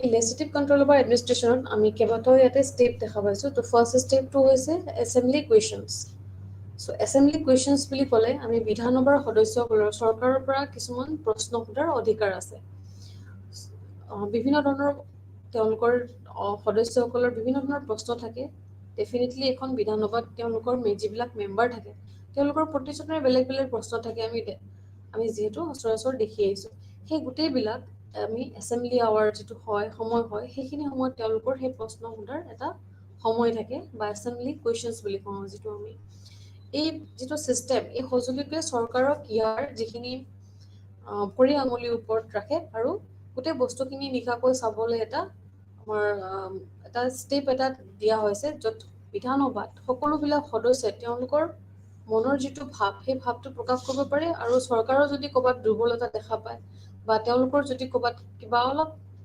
অসুবিধা দেখা পায় তেওঁলোকে সেইখিনি গোটেইখিনি বস্তু তাতে প্ৰশ্ন সোধাৰ এটা অধিকাৰ আছে তাৰপিছতে যেতিয়াই এই দুৰ্বলতাবোৰ লক্ষ্য কৰা হয় চৰকাৰে প্ৰতিশ্ৰুতি দিবলৈ আৰু সংশোধনমূলক পদক্ষেপ ল'বলৈ বাধ্য হয় আৰু যেতিয়া সেই সদস্যবিলাকে বিধানসভাৰ তেওঁলোকৰ নিজৰ মত প্ৰকাশ কৰি প্ৰশ্ন সোধে সেই প্ৰশ্ন সোধাৰ সময়ত চৰকাৰখনৰ যদি ক'ৰবাত দুৰ্বলতা আছে ক'ৰবাত যদি তেওঁলোকৰ আইন প্ৰণয়নত বা তেওঁলোকৰ নীতি প্ৰণয়নত যদি ক'ৰবাত দুৰ্বলতা আছে দেখিছে যে ক'ৰবাত তেওঁলোকৰ যিখিনি লক্ষ্য লৈ তেওঁলোকে নীতি প্ৰণয়ন কৰিছে সেই লক্ষ্যখিনি সম্পূৰ্ণ হোৱা নাই তেতিয়া তেওঁলোকে চৰকাৰে সেই পক্ষক বা ৰাষ্ট্ৰৰ হকে বা দেশৰ হকে বা সকলোৰে স্বাৰ্থত তেওঁলোকে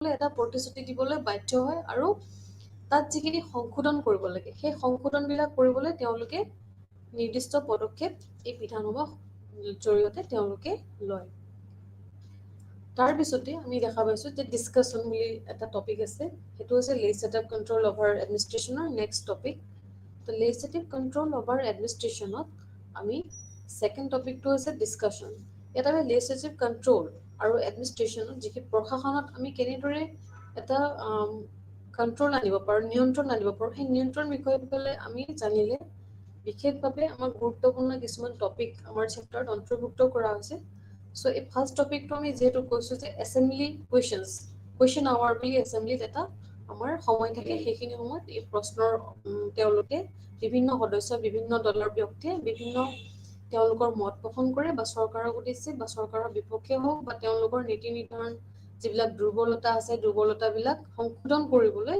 এটা পদক্ষেপ ল'বলৈ চৰকাৰক বাধ্য কৰে চ' নেক্সট ষ্টেপটো হৈছে ইয়াৰ ডিছকাশ্যন বা যিখিনি আলোচনা পৰ্যায় এই ডিছকাশ্যন টপিকটোত প্ৰশ্ন সোধাৰ উপৰিও ইয়াতে কি হয় সদস্যসকলে এটা গুৰুত্বপূৰ্ণ বিষয়বস্তুৰ ওপৰত তেওঁলোকে ডিছকাশ্যন বিচাৰিব পাৰে বিভিন্ন টপিক বা বেলেগ বেলেগ ধৰণৰ ইম্পৰ্টেণ্ট টপিক কাৰেণ্ট ইছ্যুবিলাক তেওঁলোকে এটা আলোচনা হওক বুলি ডিছকাশ্যনৰ জৰিয়তে তেওঁলোকে এই সদনত সেইখিনি উপস্থাপন কৰিব পাৰে যে কিদৰে ডিছকাশ্যনৰ জৰিয়তে এই গুৰুত্বপূৰ্ণ টপিকটো আমি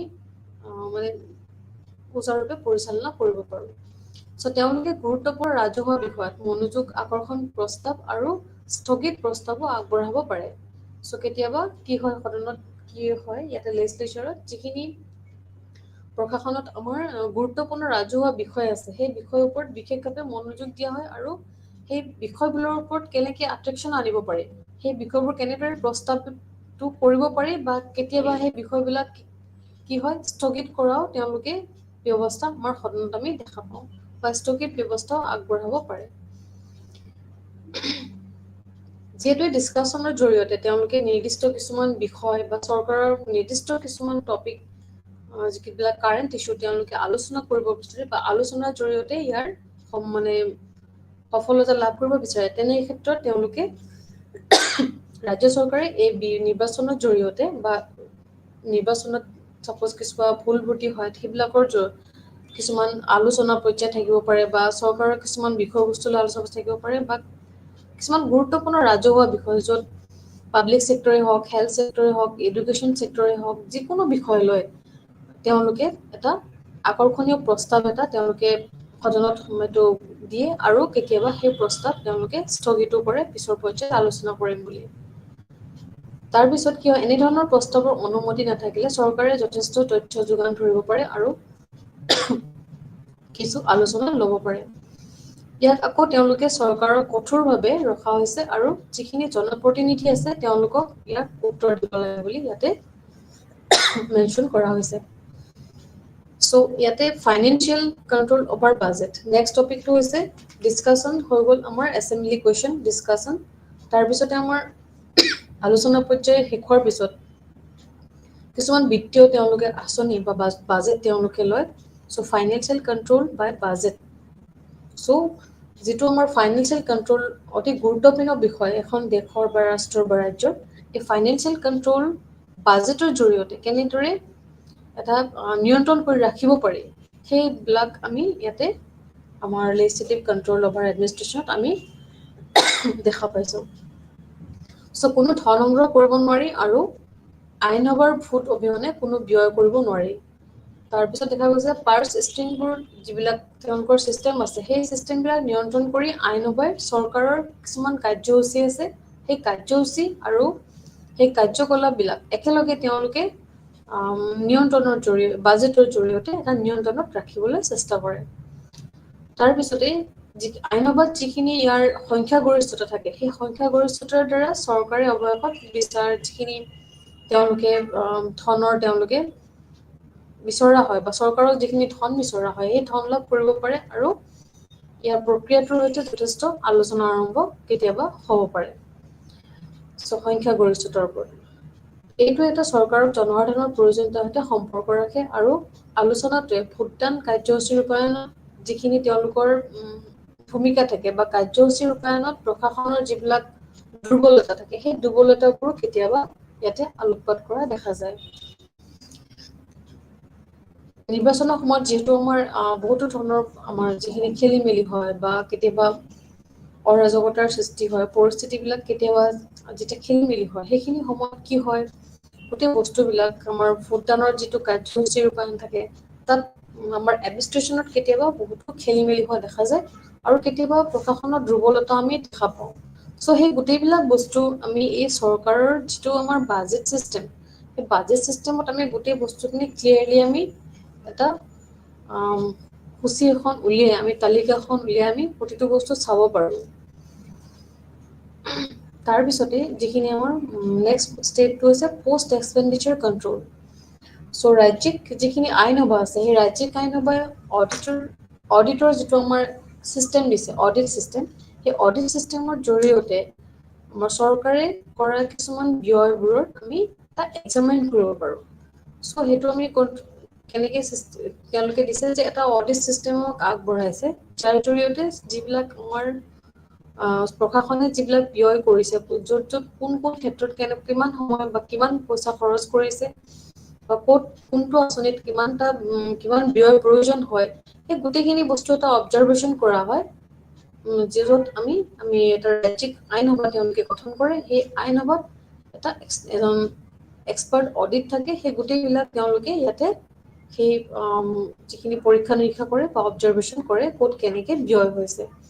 চ' সেই বস্তুবিলাক অডিটবিলাক যিটো আমাৰ ছিষ্টেম, সেই অডিট ছিষ্টেমত কি হয়, আমাৰ সংবিধানে এক সংবাদ একাউণ্ট আৰু এটা অডিট প্ৰণালী তেওঁলোকে ব্যৱস্থা কৰিছে, যিহেতু আমাৰ সংবিধানে গোটেইখিনি ব্যৱস্থা কৰিছে, তাত কি হয়, এজন কণ্ট্ৰলাৰ অফ অডিটৰ জেনেৰেল থাকে। কণ্ট্ৰলাৰ অডিটৰ জেনেৰেলে এই গোটেই বস্তুখিনি তেওঁৰ পৰ্যালোচনাত বা তেওঁ এখন পৰ্যবেক্ষণ কৰে যে ক'ত কেনেকে ব্যয় হৈছে, আৰু ৰাজ্য চৰকাৰৰ হিচাপ পৰীক্ষা কৰে, আৰু ৰাজ্যপালৰ জৰিয়তে তেওঁৰ এই প্ৰতিবেদন, যিটো তেওঁৰ প্ৰতিবেদন থাকে বা তেওঁৰ যিখিনি পৰ্যালোচনা কৰি তেওঁ যি পালে, সেই গোটেইখিনি তেওঁ বিধানসভালৈ প্ৰেৰণ কৰে কণ্ট্ৰলাৰ এণ্ড অডিটৰ জেনেৰেলে।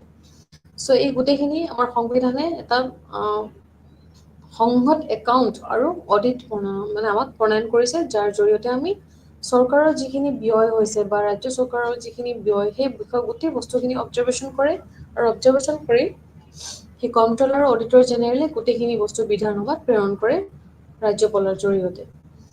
তাৰপিছত ৰাজ্যিক আইনসভাৰ যিখিনি ৰাজহুৱা হিচাপ আছে, সেই ৰাজহুৱা হিচাপবিলাকো সমিতিয়ে এই প্ৰতিবেদনৰ মাজেৰে যায় আৰু পৰীক্ষা কৰে, আৰু শেষত আইনসভাত ইয়াক প্ৰতিবেদন কৰে। চ' যিখিনি তেওঁলোকৰ ৰাজহুৱা হিচাপ আছে, সেইখিনিও আইনসভাত প্ৰতিবেদন কৰা ইয়াতে দেখা যায়। চ' ইয়াতে আমি নেক্সট ষ্টেপটো আমি দেখা পাইছোঁ, control through the legislative committee. Control through the legislative কমিটিত কি হয়, যিখিনি আমাৰ লেজিছলেটিভ কণ্ট্ৰল আছে, সেই লেজিছলেটিভ কণ্ট্ৰল এডমিনিষ্ট্ৰেশ্যনত ইয়াৰে আমাৰ লেজিছলেটিভ কমিটি যিটো আছে, যি কমিটিৰ জৰিয়তে ৰাজহুৱা হিচাপে সমিতিৰ উপৰিও আন কিছুমান কমিটি আছে, য'ত কি হয়, সমিতি ৰাজহুৱা সমিতি, প্ৰতিষ্ঠান সমিতি আৰু চৰকাৰী আশ্বাস সমিতি হিচাপে আমি মেনশ্যন কৰিছোঁ। এই গোটেইখিনি বস্তু তেওঁলোকে একেলগে আমাৰ লেজিছলেটিভ কণ্ট্ৰল অভাৰ এডমিনিষ্ট্ৰেশ্যনৰ ওপৰত তেওঁলোকে মেনশ্যন কৰিছে। So' estimate committee, committee on public undertaking, committee on government assurance, এই গোটেইবিলাক হৈছে বেলেগ বেলেগ ধৰণৰ কমিটি, যিবিলাকে সকলোৱে চৰকাৰক এখন আশ্বাস দিছে যে এই কমিটিবিলাকৰ জৰিয়তে কেনেদৰে আমাৰ এডমিনিষ্ট্ৰেশ্যনটো কণ্ট্ৰলত আৰু ভালকে আমি ৰাখিব পাৰোঁ। তাৰপিছতে এই সমিতিবিলাকে বা যিবিলাক কমিটি আছে, কমিটিবিলাকে এই সমিতিবোৰে চৰকাৰৰ যিখিনি কাম আছে, সেই কামবিলাক তেওঁলোকে বিভিন্ন দিশত অবজাৰ্ভেশ্যন কৰে, পৰীক্ষা নিৰীক্ষা কৰে, আৰু যিবিলাক দিশ আছে সেইবিলাক নিৰীক্ষণ কৰি, আৰু তাৰ উপযোগী আৰু কিবা যদি ভাল এডভান্টেজ দিব পাৰি বা পৰামৰ্শ দিব পাৰি, তাৰ ওপৰত বিশেষভাৱে গুৰুত্ব প্ৰদান কৰে। আৰু তেওঁলোকে ইউজফুল কিছুমান ছাজেশ্যন গভৰ্ণমেণ্টক প্ৰদান কৰে, যাৰ জৰিয়তে চৰকাৰখনে আৰু সুচাৰুৰূপে তেওঁলোকৰ এই কামবিলাক কৰিব পাৰে। এই কমিটিটোৱে কিছুমান এক্সপাৰ্ট থাকে, সেই এক্সপাৰ্টবিলাকে কি হয়, তেওঁলোকৰ নিজৰ যিখিনি ইউজফুল ছাজেশ্যন আছে, য'ত কি হয়, সেই ছাজেশ্যনবোৰ তেওঁলোকে প্ৰয়োগ কৰিলে চৰকাৰৰ কাম কাজবিলাক বিভিন্ন দিশত আৰু ছাকচেছ হ'ব পাৰে, তাৰ ওপৰত তেওঁলোকে বিশেষভাৱে ভূমিকা লয় এই কমিটিবিলাকে। চ' এই কমিটিবোৰৰ জৰিয়তে চৰকাৰে তেওঁলোকৰ কাম কাজৰ পৰীক্ষা নিৰীক্ষা কৰাৰ উপৰিও কি হয়, তেওঁলোকে যিখিনি তেওঁলোকৰ আন চৰকাৰৰ বিভাগ আছে, সেই বিভাগবিলাকৰ বিষয়েও তেওঁলোকে মন্তব্য প্ৰকাশ কৰিব পাৰে, আৰু কোনে কেনেদৰে তেওঁলোকৰ কামবিলাক আগবঢ়াই নিব পাৰে, তাৰ ওপৰত এটা সুপৰামৰ্শ দিব পাৰে। As the assembly is too unwidely a body of examine the working of the government in detail. So গোটেইখিনি তেওঁলোকে ডিটেইলত দিব পাৰে। This is good device to exercising control over the government.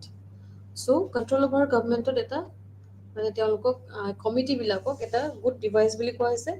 Legislative যিটো কমিটি বুলি কৈছোঁ আমি, সেই তেওঁলোকক এটা গুড ডিভাইচ বুলি কোৱা হৈছে, যাৰ জৰিয়তে গোটেই অভাৰঅল গভৰ্ণমেণ্টৰ যিখিনি ফাংচন আছে, সেই ফাংচনবিলাক তেওঁলোকে এটা সুচিন্তা বা সুপৰামৰ্শ বা ছাজেশ্যন, ইউজফুল ছাজেশ্যন আগবঢ়াবলৈ সক্ষম হয়।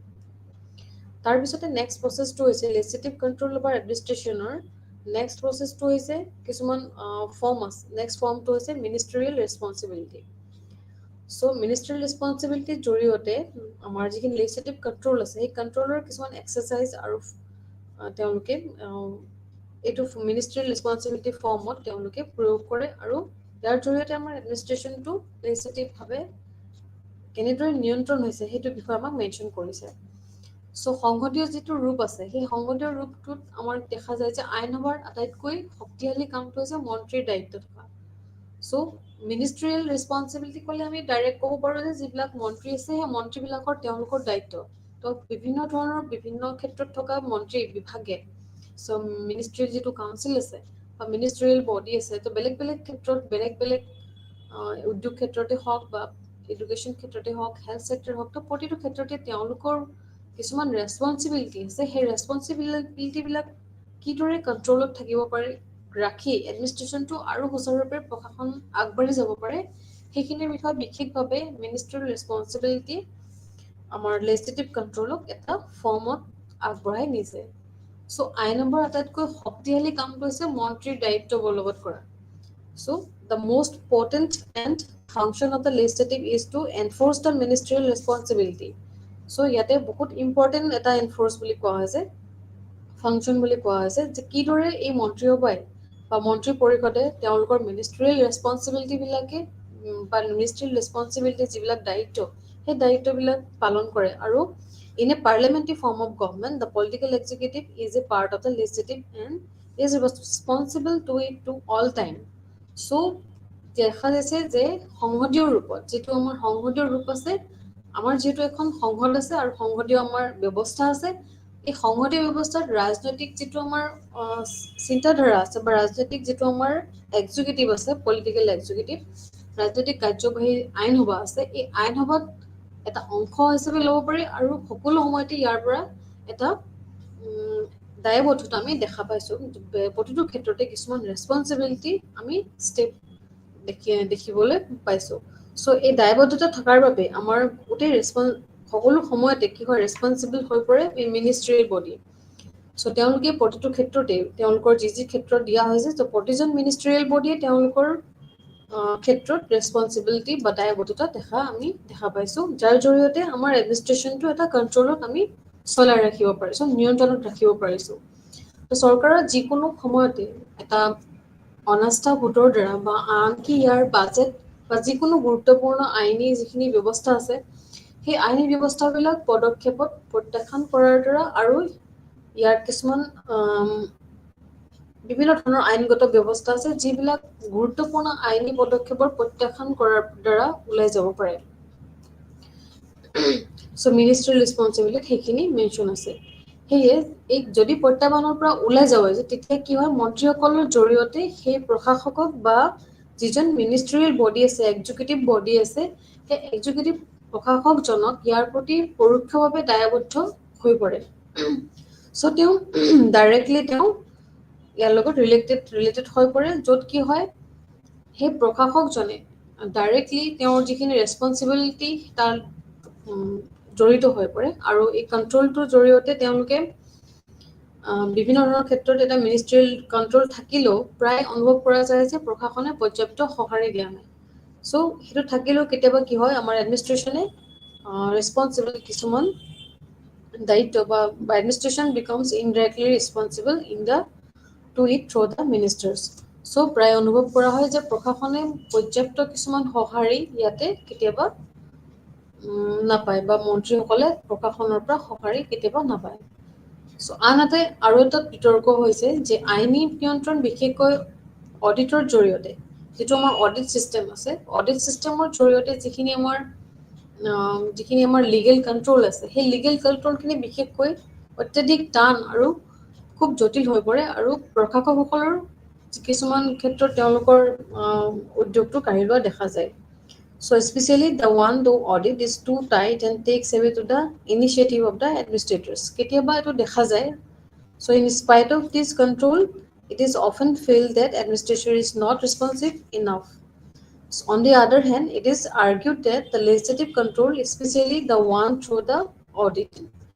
So এইখিনি বস্তু ইয়াতে মেনশ্যন হৈছে, এটা তৰ্কৰ জৰিয়তে কেতিয়াবা কি হয়, বস্তুখিনি নিয়ন্ত্ৰণ কৰা হয়, বিশেষকৈ অডিটৰ জৰিয়তে অত্যাধিক কিছুমান টাফ বস্তু বা কিছুমান টাফ ইনিচিয়েটিভ থাকে, সেইবিলাক এডমিনিষ্ট্ৰেশ্যনৰ জৰিয়তে ইয়াতে লোৱা হয়। নেক্সট ষ্টেপটো হৈছে আমাৰ ষ্টেট কাউন্সিল অফ মিনিষ্টাৰ্ছ। চ' লেজিছলেটিভ কণ্ট্ৰল অভাৰ এডমিনিষ্ট্ৰেশ্যনত আমাৰ এইখিনি টপিক আমি পালোঁ, কিদৰে এছেম্বলি কুৱেশ্যন এটা ফৰ্ম হয়, তাৰপিছত ফৰ্ম হয় ডিছকাশ্যনৰ, তাৰপিছত ফাইনেন্সিয়েল কণ্ট্ৰল অভাৰ বাজেট, তাৰপিছত post expenditure control, control through legislative committee, তাৰপিছত মিনিষ্ট্ৰিয়েল ৰেছপন্সিবিলিটি। চ' এই গোটেইখিনি ষ্টেপ বাই ষ্টেপ আমাৰ লেচনতে বিশেষকৈ বহুত শ্বৰ্টলি দিয়া হৈছে। এনেই মিনিষ্ট্ৰিয়েল ৰেছপন্সিবিলিটি বুলি ক'লে আমি বহুত লং এটা চেপ্টাৰ আমি পিছৰ পৰ্যায়ত পাম, কিদৰে এছেম্বলি কুৱেশ্যন এটা বহুত লং টপিক হয় কিন্তু ইয়াতে বহুত শ্বৰ্টলি দিয়া আছে চ' সেইখিনি বিষয়ে আমি বিশেষ বেলেগ চেপ্টাৰত আমি আলোচনা কৰিম চ' নেক্সট ষ্টেপটো হৈছে আমাৰ state council of ministers state council of মিনিষ্টাৰত কি হয় ৰাজ্যখনৰ যিখিনি সাংবিধানিক মুৰব্বী থাকে সেই সাংবিধানিক মুৰব্বী আৰু আমাৰ যিজন গভৰ্ণৰ থাকে ৰাজ্যপাল তো তেওঁৰ নামত ৰাজ্যখনৰ কাৰ্যবাহী ক্ষমতাসমূহ সম্পূৰ্ণভাৱে প্ৰয়োগ কৰা হয় চ' ৰাজ্যপালৰ জনৰ ওচৰতে যিখিনি আমাৰ কাৰ্যবাহী ক্ষমতা আছে সেই ক্ষমতাসমূহ তেওঁক প্ৰদান কৰা হয় আৰু সেই ক্ষমতাটো হৈছে এটা সাংবিধানিক এটা ক্ষমতা য'ত ৰাজ্যপালে সেইখিনি ভূমিকা পালন কৰিবলৈ তেওঁ বাধ্য কিন্তু ৰাজ্যপালে তেওঁক যিখিনি সহায় আৰু পৰামৰ্শ দিবলৈ মুখ্যমন্ত্ৰীৰ মুৰব্বী হিচাপে এটা মন্ত্ৰী পৰিষদ এখন গঠন কৰিব লাগিব যাৰ জৰিয়তে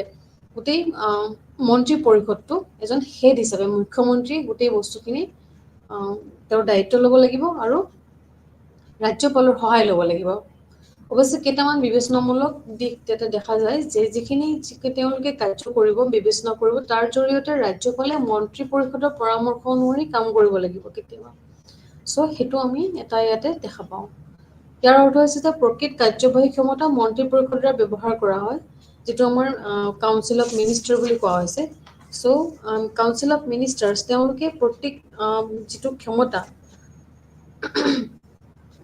যিটো ক্ষমতা কাৰ্যনিৰ্বাহৰ যিটো ক্ষমতা বা কাৰ্যক্ষমতা যিখিনি তেওঁলোকৰ দায়িত্ব দিয়া হৈছে সেই গোটেইখিনি মন্ত্ৰী পৰিষদে পালন কৰিব লাগিব আৰু মন্ত্ৰী পৰিষদে ৰাজ্যপালৰ মুখ্যমন্ত্ৰীৰ পৰামৰ্শ অনুসৰি তেওঁলোকে নিযুক্ত কৰে আৰু তেওঁৰ যিখিনি সময়ৰ কাৰ্যকাল যিখিনি কাম আছিলে সেই গোটেইখিনি তেওঁলোকে অধিষ্ঠিত কৰা হয় চ' ইয়াতে মন্ত্ৰী পৰিষদ আৰু ৰাজ্যপালে মুখ্যমন্ত্ৰীৰ পৰামৰ্শ অনুসৰি নিযুক্ত কৰা হয় আৰু তেওঁলোকৰ যিখিনি দায়বদ্ধতা থাকে সেই দায়বদ্ধতাখিনি কাৰ্যালয়ত বা তেওঁলোকৰ যিখিনি ৰেছপঞ্চিবিলিটি প্ৰত্যেকজনকে তেওঁলোকে সেইবিলাক দায়িত্ব দিয়া হয় চ' প্ৰকৃত ইয়াতে কাৰ্যবাহী ক্ষমতা মন্ত্ৰী পৰিষদৰ দ্বাৰা গঠন কৰা হয় আৰু এই মন্ত্ৰী পৰিষদে কি কয় আৰু ৰাজ্যপালৰ লগত মুখ্যমন্ত্ৰীৰ লগত তেওঁলোকে গোটেই বস্তুখিনি আলোচনাৰ জৰিয়তে এটা সিদ্ধান্তত উপনীত হয় চ' কেন্দ্ৰীয় চৰকাৰ ৰাজ্য চৰকাৰ আৰু মন্ত্ৰীসকলৰ নিম্নলিখিত কিছুমান বিভাগ আছে চ' ষ্টেট গভৰ্ণমেণ্টৰ আমাৰ যিখিনি বিভাগ আছে সেইখিনি বেলেগ ধৰণৰ ইয়াতে আমাৰ on the pattern of the union government minister in the state government R of the following categories চ' ষ্টেট গভৰ্ণমেণ্টৰ আমাৰ ফলোয়িং কিছুমান কেটেগৰী আছে ফাৰ্ষ্ট কেটেগৰীটো হৈছে কেবিনেটৰ মন্ত্ৰীসকল নেক্সটটো হৈছে আমাৰ ৰাজ্যিক মন্ত্ৰীসকল তাৰপিছতে আমাৰ উপমন্ত্ৰীসকল কেবিনেট ৰাজ্যিক আৰু উপমন্ত্ৰীসকল এই তিনিটা শ্ৰেণীৰ বিভাগত আমাৰ ৰাজ্য চৰকাৰৰ মন্ত্ৰী পৰিষদবিলাক গঠন কৰা হৈছে চ' এই তিনিটা শ্ৰেণীৰ বিভাগতে প্ৰতিটোজন ক্ষেত্ৰতে তেওঁলোকে নিজৰ ৰেছপঞ্চিবিলিটি তেওঁলোকে গ্ৰহণ কৰে এখন ৰাজ্য পৰিষদত মুখ্যমন্ত্ৰীকে ধৰি মুঠ মন্ত্ৰীৰ সংখ্যা সেই ৰাজ্যৰ বিধানসভাৰ মুঠ সদস্যৰ 15% অতিক্ৰম কৰিব নালাগিব তাৰপিছতে আমাৰ দিয়া আছে power of functions of council of ministers চ' কাউন্সিল অফ মিনিষ্টাৰ বিলাকৰ কিছুমান পাৱাৰ এণ্ড ফাংচনছ আছে চ' ফাৰ্ষ্ট পাৱাৰ্ছ হৈছে মন্ত্ৰী পৰিষদৰ তেওঁলোকে যিবিলাক গঠন কৰিছে বা এখন ষ্টেট কাউন্সিলত যিদৰে মন্ত্ৰী পৰিষদ গঠন কৰা হয় আৰু সেই মন্ত্ৰী পৰিষদে তেওঁলোকৰ যিখিনি কাম সেই কামবিলাক ৰাজ্য চৰকাৰৰ সৰ্বোচ্চ নীতি নিৰ্ধাৰণৰ দ্বাৰা তেওঁলোকে সংস্থাপিত হয় ই ৰাজ্য চৰকাৰৰ আইনী আৰু প্ৰশাসনিক যিখিনি দক্ষতা আছে সেই দক্ষতাৰ ভিতৰত সকলো বিষয়ৰ ওপৰত তেওঁলোকে বিভিন্ন সন্দৰ্ভত তেওঁলোকৰ বিভিন্ন ধৰণৰ নীতিবিলাক তেওঁলোকে সেই সময়ত সেই সংসদত সেইবিলাক নিৰ্ধাৰণ কৰে য'ত কি হয় মন্ত্ৰী পৰিষদে ৰাজ্য চৰকাৰৰ সৰ্বোচ্চ নীতি নিৰ্ধাৰণ সংস্থা হিচাপে তেওঁলোকৰ কামটো সুচাৰুৰূপে পালন কৰে চ' আমি ৰাজ্য চৰকাৰৰ সৰ্বোচ্চ নীতি নিৰ্ধাৰণকাৰী কাক বুলি ক'ব পাৰোঁ এতিয়া মন্ত্ৰী পৰিষদক তো কাউন্সিল অফ মিনিষ্টাৰক আমি এটা সৰ্বোচ্চ নীতি নিৰ্ধাৰণকাৰী বুলি আমি ল'ব পাৰোঁ য'ত তেওঁলোকে গোটেই প্ৰশাসনিক আৰু চৰকাৰী আইনী সকলো ধৰণৰ কামবিলাক নিজৰ দক্ষতাৰে সেই মিনিষ্টাৰিয়েল কাউন্সিলে বা তেওঁলোকৰ প্ৰতিজন দক্ষ ব্যক্তিয়ে সকলো বিষয়বস্তুৰ ওপৰত তেওঁলোকৰ সুদক্ষভাৱে জ্ঞান লাভ কৰি সকলো নীতি তেওঁলোকে দক্ষতাৰে প্ৰণয়ন কৰিব পাৰে বুলি আমি ইয়াতে মেনশ্যন কৰা হৈছে বা মিনিষ্ট্ৰী অফ যিটো আমাৰ কাউন্সিল আছে সেই কাউন্সিলত তেওঁলোকে এই নিজৰ দক্ষতাৰ জৰিয়তে কিদৰে প্ৰশাসনিক কামবিলাক আৰু চৰকাৰৰ আইনী কামবিলাক বিভিন্ন ধৰণত সুচাৰুৰূপে তেওঁলোকে পালন কৰিবলৈ সক্ষম হৈছে। তো powers of functions of council of minister, next আমি দেখা পাইছোঁ যে যিজন মন্ত্ৰী পৰিষদ ৰাজ্য চৰকাৰৰ আৰু পৰিষদে ইয়াৰ দ্বাৰা নিৰ্ধাৰিত কিছুমান নীতি ৰূপায়ণৰ ওপৰত পৰ্যালোচনা কৰে আৰু যিখিনি তেওঁলোকৰ কাৰ্যকৰীকৰণ সময়ত প্ৰাপ্ত প্ৰতিক্ৰিয়াৰ প্ৰতি লক্ষ্য ৰাখি যিকোনো নীতি সংশোধনৰ ওপৰত তেওঁলোকে গুৰুত্ব আৰোপ কৰে। এখন ৰাজ্যত বিভিন্ন ধৰণৰ নীতি থাকিব পাৰে, সেই নীতিবিলাক সকলো সময়তে তেওঁলোকে প্ৰাপ্ত কিছুমান প্ৰতিক্ৰিয়াৰ ওপৰত লক্ষ্য ৰাখি তাৰ জৰিয়তে কেনেদৰে নীতিত যদি কিবা সেই নীতিটোত যদি কিবা প্ৰয়োজনীয় ছাজেশ্যন আছে, ছাজেশ্যনবিলাক আগবঢ়ায় বা কিবা যদি সংশোধন কৰিব লাগে সেইখিনিৰ ওপৰত তেওঁলোকে বিশেষভাৱে গুৰুত্ব প্ৰদান কৰে কাউন্সিল অফ মিনিষ্টাৰে। চ' এই কাউন্সিল অফ মিনিষ্টাৰত কিছুমান লিমিটেশ্যন আমি দেখা পাওঁ। চ' তেওঁলোকৰো কিছুমান ক্ষমতাৰ কিছুমান পাৱাৰৰ আমি সীমাবদ্ধতা আমি কিছুমান ক্ষেত্ৰত আমি দেখা পাওঁ। চ' প্ৰথম ক্ষমতাত আমি ক'ব পাৰোঁ যে সংবিধানৰ দ্বাৰা আৰোপ কৰা সীমা আৰু তেওঁলোকৰ যিখিনি কেন্দ্ৰীয় আৰু ৰাজ্যিক আইনসভাৰ দ্বাৰা গৃহীত আইন আছে সেইখিনি এটা সীমাবদ্ধতা আছে। কিছুমান ৰাজ্যিক আইনৰ দ্বাৰা গৃহীত হয় আৰু সেই বস্তুবিলাক কেন্দ্ৰীয় আৰু ৰাজ্যিক আইনৰ মাজত কিছুমান সীমাবদ্ধতা আমি দেখা পাওঁ। চ' নেক্সট লিমিটেশ্যনটো আমি ক'ব পাৰোঁ যে কম গুৰুত্বপূৰ্ণ বিষয়ৰ ওপৰত বিবেচনা বাদ দিবলৈ এটা আৰোপিত এটা লিমিটেশ্যন আছে। চ' যিবিলাক আমি কম গুৰুত্বপূৰ্ণ থকা বিষয় বুলি ক'ব পাৰোঁ। The self-imposed limits to execute consideration of less important matters. চ' কেতিয়াবা এইটো লিমিটেশ্যনো আমি দেখা পাওঁ কিদৰে কাউন্সিল অফ মিনিষ্টাৰে তেওঁলোকৰ কম গুৰুত্বপূৰ্ণ বিষয়ৰ ওপৰত বিবেচনা বাদ দিবলৈ আৰু আৰোপিত এটা সীমা তেওঁলোকে নিৰ্ধাৰণ কৰে। নেক্সট টপিকটো হৈছে ইয়াৰে powers of power and function of council of ministers আমি ক'ব পাৰোঁ যে ইয়াতে দেখা যায় যে state council of ministers division of work into department and the state level. So' যিবিলাক কামৰ বিভাজন আছে সেই বিভাজনবিলাক work in departments at state level, কিদৰে ষ্টেট লেভেলত কামবিলাক কৰা হয়। ৰাজ্যিক পৰ্যায়ত যিদৰে বিভাগবিলাক কৰা হয়, ৰাজ্যিক বিভাগবোৰত কি কৰা হয়, বিভাজন মন্ত্ৰীৰ দায়িত্ব মতবাদ অনুসৰি মন্ত্ৰী পৰিষদ আৰু ৰাজ্যিক বিধানসভাৰ প্ৰতি সাময়িক এটা দায়বদ্ধতা তেওঁলোকে প্ৰদান কৰা হয়। চ' দেখা যায় যে কামৰ এই বিভাজনৰ কাৰ্য আধাৰত বা গ্ৰাহকৰ আধাৰত বা ভৌগোলিক ভিত্তিত বা কাৰকবোৰৰ সংমিশ্ৰণৰ ওপৰত আধাৰিত কৰি কৰিব পাৰি, কিন্তু কিছুমান বিষয়বস্তুৰে মন্ত্ৰী পৰিষদে তেওঁলোকৰ সংৰক্ষণ কৰিব লাগিব বুলি ইয়াতে মেনশ্যন কৰা হৈছে। চ' division of work into department at the state level, ইয়াতে কি হয়, প্ৰথমতে আমি দেখা গৈছোঁ যে মুখ্যমন্ত্ৰীৰ এটা বিবেচনা আমি দেখা পাইছোঁ। মুখ্যমন্ত্ৰীৰ বিবেচনা বুলি ক'বলৈ আমি দেখা পাম যে ৰাজ্যিক পৰ্যায়ত বিভাগবোৰৰ কামৰ বিভাজন মন্ত্ৰীৰ দায়িত্বৰ মতবাদ অনুসৰি মন্ত্ৰী পৰিষদ ৰাজ্যিক বিধানসভাৰ প্ৰতি তেওঁলোকৰ যিটো সামূহিক দায়বদ্ধতা সেই দায়বদ্ধতাৰ ওপৰত তেওঁলোকে বিশেষভাৱে জড়িত হৈ থাকে। চ' ফাৰ্ষ্ট আমি দেখা পাওঁ যে কিছুমান rules আছে, rule business some matters have be reserved by the minister for consideration of chief minister. So মুখ্যমন্ত্ৰীৰ বিবেচনাৰ ওপৰত তো এইবোৰক কোৱা হয় these are called coordination case. In this case the minister is charged into portfolio record his her recommendations and submit the file to the chief minister for his order. So এইবোৰ কেতিয়াবা সমন্বয়ৰ ক্ষেত্ৰত কিছুমান গোচৰ বুলি কোৱা হয় আৰু এই ক্ষেত্ৰত এটা যিটো ডক্টৰ আছে সেই ডক্টৰৰ দায়িত্বত থকা মন্ত্ৰীগৰাকীয়ে তেওঁৰ পৰামৰ্শবোৰ এটা লিপিবদ্ধ কৰে আৰু তাৰ পিছত সেইবিলাক আদেশ বা ফাইলৰ জৰিয়তে মুখ্যমন্ত্ৰীৰ ওচৰত তেওঁলোকে সেই লিপিবদ্ধ বস্তুবিলাক তেওঁলোকে দাখিল কৰে।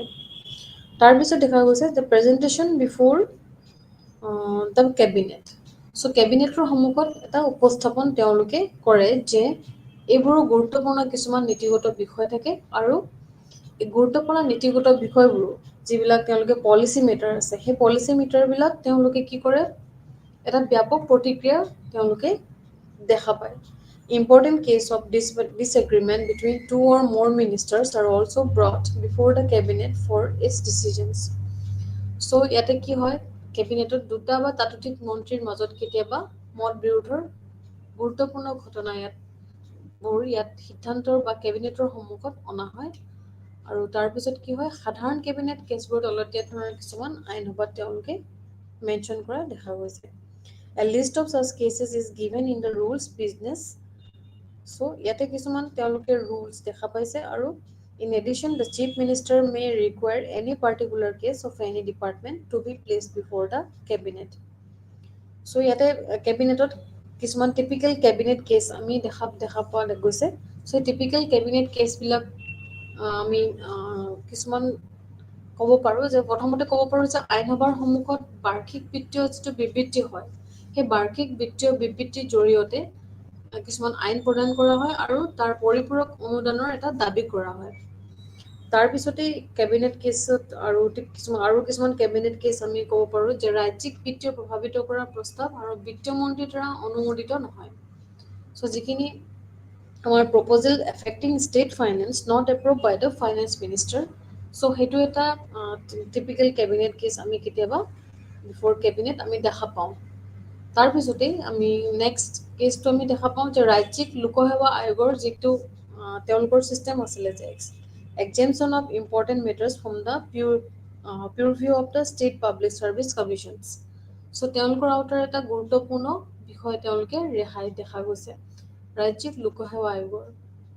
গুৰুত্বপূৰ্ণ বিষয়বোৰ তেওঁলোকে কিছুমান ৰেহাই পোৱা দেখা গৈছে তাৰপিছত নেক্সট টিপিকেল কেছটো হৈছে যে proposal for the imposition of new taxes so' নতুন কিছুমান টেক্স বা কৰ তেওঁলোকে আৰোপ কৰাৰ পৰা প্ৰস্তাৱ ইয়াতে দেখা পাইছে চ' নেক্সট ষ্টেপটো হৈছে roll of chief minister roll of chief minister আমি ষ্টেট কাউন্সিল অফ মিনিষ্টাৰ্ছ আৰু এটা গুৰুত্বপূৰ্ণ বিষয়বস্তু state council of ministers roll of chief minister মুখ্যমন্ত্ৰীৰ যিটো ভূমিকা সেই মুখ্যমন্ত্ৰীৰ ভূমিকা খুবেই গুৰুত্বপূৰ্ণ চ' মুখ্যমন্ত্ৰীয়ে ৰাজ্য চৰকাৰৰ ক্ষেত্ৰত বহুতো একেই কিছুমান কাম কৰে যিদৰে প্ৰধানমন্ত্ৰীয়ে কেন্দ্ৰীয় চৰকাৰৰ সন্দৰ্ভত কাম কৰে এজন প্ৰাইম মিনিষ্টাৰে যিদৰে আমাৰ গোটেই দেশখনৰ সৰ্বোচ্চ গোটেই সমগ্ৰ দেশখনৰ কাম কৰে সেইদৰে মুখ্যমন্ত্ৰীয়ে সমগ্ৰ আমাৰ ৰাজ্যখনৰ কাম কৰে আৰু ইয়াত দেখা যায় যে যদিও ৰাজ্য চৰকাৰৰ প্ৰকৃত কাৰ্যবাহী ক্ষমতা মন্ত্ৰী পৰিষদত আছে কিন্তু মুখ্যমন্ত্ৰীয়ে এই কাৰ্যবাহী ক্ষমতা প্ৰয়োগত এক বিশেষ ভূমিকা তেওঁ অৰ্জন কৰিছে চ' মন্ত্ৰী পৰিষদো গঠন হয় ৰাজ্যিক পৰ্যায়তো মন্ত্ৰী পৰিষদ গঠন হয় তেওঁলোকে নিজৰ নিজৰ ভূমিকাবিলাক পালন কৰি থাকে তাৰ ভিতৰতে মেইন মুখ্য দায়িত্বত থাকে মুখ্যমন্ত্ৰী চ' মুখ্যমন্ত্ৰীয়ে সেই কাৰ্যবাহী ক্ষমতাৰ প্ৰয়োগত এক বিশেষ ভূমিকা তেওঁ অৰ্জন কৰে চ' প্ৰতিটো ক্ষেত্ৰতে তেওঁৰ এটা বা প্ৰতিটো আইন ক্ষেত্ৰত বা প্ৰতিটো কাৰ্যবাহী ক্ষমতাৰ ওপৰত তেওঁৰ বিশেষভাৱে এটা ভূমিকা থাকে চ' মুখ্যমন্ত্ৰীগৰাকীৰ ৰাজ্যপালে নিযুক্তি দিয়ে আৰু তেওঁৰ যিখিনি সময় থাকে কাৰ্যকাল সময় থাকে সেই সময়ত অধিষ্ঠিত হয় আৰু অৱশ্যে যেতিয়া বিধানসভাত এটা ৰাজনৈতিক দলৰ নিৰংকুশ সংখ্যাগৰিষ্ঠতা আছে আৰু এই বিষয়বোৰত ৰাজ্যপালে কেৱল আনুষ্ঠানিক ভূমিকাহে পালন কৰে আৰু তেওঁ সংখ্যাগৰিষ্ঠ দলৰ নেতাক চৰকাৰ গঠনৰ বাবে আমন্ত্ৰণ জনায় আৰু যিজন মেজৰিটি হয় সেই মেজৰিটি গ্ৰুপটোক তেওঁ চৰকাৰ গঠনৰ বাবে আমন্ত্ৰণ জনায় আৰু যেতিয়ালৈকে তেওঁ বিধানসভাৰ আস্থা উপভোগ কৰে তেতিয়ালৈকে তেওঁ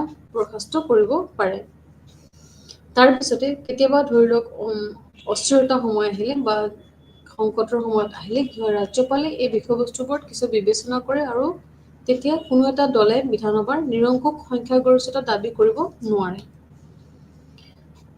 এই ক্ষেত্ৰত মন্ত্ৰী পৰিষদৰ সম্পৰ্কত মুখ্যমন্ত্ৰীৰ ক্ষমতা মুখ্যমন্ত্ৰী পৰিষদৰ নেতা হয় আৰু তেওঁ যিহেতু পৰিষদৰ নেতা হয় তেওঁৰ আন মন্ত্ৰীসকলৰ মাজত দপ্তৰৰ আবণ্টন কৰিব লাগিব আৰু যেতিয়া তেওঁ এই যিটো আবণ্টন বিচাৰে তেতিয়া তেওঁ এনে কিছুমান প্ৰস্তাৱ সলনি কৰিবলৈ তেওঁ সন্মত হয় আৰু দেখা যায় যে মুখ্যমন্ত্ৰীয়ে পৰিষদৰ যিহেতু নেতা তেওঁৰ সেই দপ্তৰৰ আবণ্টন যিটো কাৰ্য সেই গোটেই কাৰ্যবিলাকে কেতিয়াবা দপ্তৰৰ সাল সলনিও কেতিয়াবা কৰা দেখা যায় বিভিন্ন দপ্তৰৰ বিভাগ কেতিয়াবা আনজনক বা যিটো তেওঁলোকৰ ছিষ্টেম তেওঁলোকে মন্ত্ৰীসকলৰ মাজত এই সাল সলনি কৰা দেখা যায় দপ্তৰৰ সলনি হোৱা আমি সাধাৰণতে দেখা পাওঁ তাৰপিছতে আমি ৰোল অফ চিফ মিনিষ্টাৰত আমি দেখা পাইছোঁ যে তেওঁ মন্ত্ৰী পৰিষদৰ কাম কাজৰ এক সমন্বয়মূলক ভূমিকা গ্ৰহণ কৰে যিহেতু আমি আগতে মেনশ্যন কৰিছোঁ যে মন্ত্ৰী পৰিষদ যিহেতু তেওঁলোকে নিজৰ নিজৰ কামবিলাক কৰে কিন্তু ইয়াতে মুখ্যমন্ত্ৰীৰ এটা বিশেষ ভূমিকা থাকে আৰু তেওঁ চাব লাগিব যে বিভিন্ন বিভাগৰ সিদ্ধান্তবোৰ সুসংগত হৈছে নে নাই প্ৰতিটো বিভাগৰ ৰাজ্যখনৰ যিহেতু আমাৰ বহুতো বিভাগ আছে, সেই বহুতো বিভাগত বেলেগ বেলেগ ধৰণৰ কামবিলাক বা নীতিবিলাক কিদৰে ৰূপায়ণ হৈছে বা ৰূপায়ণ কিমান সফল হৈছে, কেনেদৰে সেই কামবিলাক আগবাঢ়ি গৈছে, সেই গোটেইখিনি মুখ্যমন্ত্ৰীয়ে তেওঁৰ ৰেছপঞ্চিবিলিটি ল'ব লাগিব আৰু বিভিন্ন বিভাগৰ সিদ্ধান্তবোৰ তেওঁলোকে বা তেওঁ সুসংগতভাৱে ল'বলৈ বাধ্য হ'ব লাগিব আৰু তেওঁ বিধানসভাত তেওঁৰ মন্ত্ৰী পৰিষদৰ নেতৃত্ব দিব লাগিব আৰু তেওঁৰ যিখিনি আন আন মন্ত্ৰী আছে সেই মন্ত্ৰীবিলাকক তেওঁলোকৰ নেতৃত্ব দিয়াৰ বাহিৰেও তেওঁলোকক প্ৰতিৰোধ কৰিব জানিব লাগিব। সেই গোটেইখিনি ভূমিকা মুখ্যমন্ত্ৰী ইয়াতে মেনশ্যন আছে। চ' ৰাজ্যপালৰ সম্পৰ্কত মুখ্যমন্ত্ৰীৰ ক্ষমতা, যিটো গভৰ্ণৰৰ সম্পৰ্কত মুখ্যমন্ত্ৰীৰ ক্ষমতা সংবিধানৰ কোনো ঠাইত উল্লেখ কৰা হোৱা নাই। ইয়াতে দেখা গৈছে যে কৰ্মচাৰী সম্পৰ্কত মুখ্যমন্ত্ৰীৰ ক্ষমতা ৰাজনৈতিক কাৰ্যবাহী মুৰব্বী হোৱাৰ ফলত মুখ্যমন্ত্ৰীয়ে ৰাজ্যপালৰ সমগ্ৰ আমোলাতান্ত্ৰিক যিটো আমাৰ বিউৰক্ৰেচি আছে সেই সমগ্ৰ আমোলাতন্ত্ৰটো নিয়ন্ত্ৰণ কৰে। কৰ্মচাৰী সম্পৰ্কত মুখ্যমন্ত্ৰীয়ে এটা ক্ষমতা প্ৰদান কৰে, তাৰপিছতে তেওঁলোকে যিখিনি ৰাজনৈতিক কাৰ্যবাহী ক্ষমতা আছে সেই ৰাজনৈতিক কাৰ্যবাহী মুৰব্বী যিহেতু মুখ্যমন্ত্ৰী, চ' মুখ্যমন্ত্ৰীয়ে গোটেই ৰাজ্যখনৰ এটা আমোলাতন্ত্ৰৰ ওপৰত তেওঁ কণ্ট্ৰল কৰে আৰু গোটেইখিনি তেওঁৰ কণ্ট্ৰলতে গোটেইখিনি চলি থাকে। তাৰপিছতে এই অনুষ্ঠানত মুখ্য সচিবৰ নেতৃত্বত সচিবালয়ে তেওঁক সহায় কৰে। চ' সচিবালয় যিটো আমাৰ আছে এছেম্বলি, চ' সচিবালয়ত তেওঁ সেই গোটেই ক্ষমতাখিনি বা তেওঁৰ দায়িত্বখিনি সুচাৰুৰূপে পালন কৰিবলৈ তেওঁক প্ৰতিটো ক্ষেত্ৰতে প্ৰতিটো বিভাগতে তেওঁক সহায় কৰে। চ' মুখ্যমন্ত্ৰীৰ ভূমিকা আমি এইখিনি দেখা পাইছোঁ যে সকলো জ্যেষ্ঠ নিযুক্তি যেনে ব্যক্তি আছে বা সচিব আছে, এই সচিবালয়ত যিবিলাক জ্যেষ্ঠ নিযুক্ত সচিব আছে তেওঁলোকে অতিৰিক্ত বা যুটীয় বা উপ সচিব আছে বা বিভাগীয় মুৰব্বী আছে বা ৰাজহুৱা খণ্ডৰ যিবিলাক তেওঁলোকৰ প্ৰতিষ্ঠান আছে সেই প্ৰতিষ্ঠানবিলাকৰ বিভিন্ন ধৰণৰ অধ্যক্ষ থাকে আৰু পৰিচালনা সঞ্চালক আদিৰ কিছুমান অনুমোদন তেওঁলোকে ইয়াতে জনায়। চ' সংসদীয় ৰূপত ৰাজনৈতিক কাৰ্যবাহী আইনসভাৰ আন এটা অংশ আৰু ইয়াতে দেখা যায় যে সকলো সময়তে ইয়াৰ দ্বাৰা এই ক্ষেত্ৰবিলাক দায়বদ্ধ হৈ আছে। তাৰপিছতে আমি দেখা পাইছোঁ লেজিছলেচাৰ সম্পৰ্কত মুখ্যমন্ত্ৰীৰ ক্ষমতা। চ' মুখ্যমন্ত্ৰীৰ ক্ষমতা আমি বেলেগ বেলেগ ধৰণে আমি বেলেগ বেলেগ ক্ষেত্ৰত দেখা পাইছোঁ। ফাৰ্ষ্টত আমি দেখা পালোঁ যে chief minister in relation with the council ministers. তাৰপিছতে powers of the chief minister in relation of governor. So' ৰাজ্যপালৰ লগত তেওঁৰ ৰিলেশ্যনটো, তাৰপিছত powers of the chief minister relation with the legislature. তো লেজিছলেচাৰৰ লগত তেওঁলোকৰ সম্পৰ্ক। তাৰপিছত আমি পাম powers of the chief minister relation of the personnel, relation to the person. তো ৰিলেশ্যন টু দ্য লেজিছলেচাৰ কি হ'ব? চিফ মিনিষ্টাৰ পাৱাৰৰ লগত লেজিছলেচাৰৰ ৰিলেশ্যনটো আমি কেনেকৈ ক'ব পাৰোঁ? য'ত আমি মুখ্যমন্ত্ৰীৰ এটা হৈছে আমাৰ গোটেই মানে হাউচ অফ লিডাৰ, তেওঁ হাউচ অফ লিডাৰ বুলি কোৱা হয়। The chief minister is also' the leader of the house. চ' তেওঁকে লিডাৰ বুলি কোৱা হয় যিহেতু, আৰু এই আনুষ্ঠানিক স্থিতিৰ উপৰিও কি হয় ইয়াতে এটা আনুষ্ঠানিক স্থিতিৰ উপৰিও মুখ্যমন্ত্ৰীয়ে সদনত প্ৰকৃত আইন নেতৃত্বত বা আইনী যিখিনি নেতৃত্ব আছে সেই নেতৃত্ব প্ৰদান কৰে। আৰু ইয়াতে কি হয় এই সন্দৰ্ভত দেখা যায় যিটো লিডাৰশ্বিপ যিটো প্ৰক্ৰিয়া, সেই লিডাৰশ্বিপটো মেইন হৈছে মুখ্যমন্ত্ৰী আৰু আঁত ধৰে আৰু তেওঁৰ নেতৃত্বত যিখিনি কাম সম্পাদন কৰা হয় সেইখিনি প্ৰকৃত আইনী নেতৃত্ব প্ৰদান কৰে। আৰু এই অৰ্থত এটা অৰ্থত ক'ব পাৰি যে তেওঁৰ যিখিনি আইনী কাৰ্যসূচী সেই আইনী কাৰ্যসূচীখিনি আমাৰ লেজিছলেচাৰৰ জৰিয়তে ইয়াতে নিৰ্ধাৰণ কৰা হয়।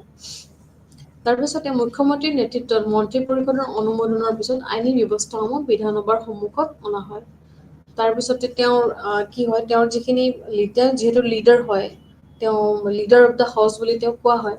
চ' তেওঁৰ নেতৃত্বত যিখিনি তেওঁলোকে আইন ব্যৱস্থা বা মন্ত্ৰী পৰিষদৰ যিখিনি অনুমোদন আছে সেইখিনি পিছত আইনী ব্যৱস্থাসমূহ বিধানসভাৰ সন্মুখত অনা হয়। চ' ইয়াতে চিফ মিনিষ্টাৰৰ ভূমিকা খুবেই গুৰুত্বপূৰ্ণ। তাৰপিছত আমি ক'ব পাৰোঁ powers of the chief minister relation of personnel. তো পাৰ্চনেল বুলি ক'লে আমি by virtue of being head political executive, chief minister control the entire bureaucracy of the state. So' গোটেই আমোলাতন্ত্ৰটো তেওঁ নিয়ন্ত্ৰণ কৰে যিহেতু, চ' মুখ্যমন্ত্ৰীয়ে হৈছে গোটেই পলিটিকেল এক্সিকিউটিভৰ হেড। চ' তেওঁ গোটেই আমাৰ আমোলাতন্ত্ৰটো বিউৰক্ৰেচিটো নিয়ন্ত্ৰণ কৰে।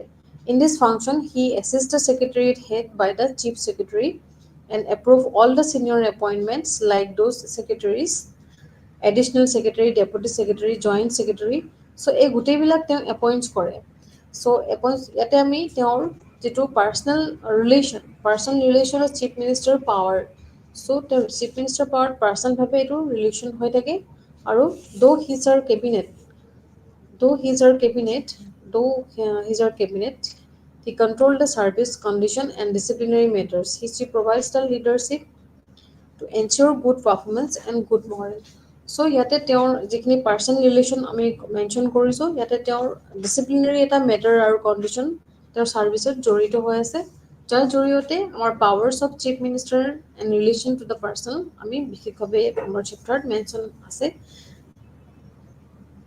আৰু এট দ্য চেম টাইম আমি দেখা পাইছোঁ যে the performance through the administrative channel as well as through the chief minister, the own source like party workers, complaints, and aggrieved persons, and actual observation during the tours.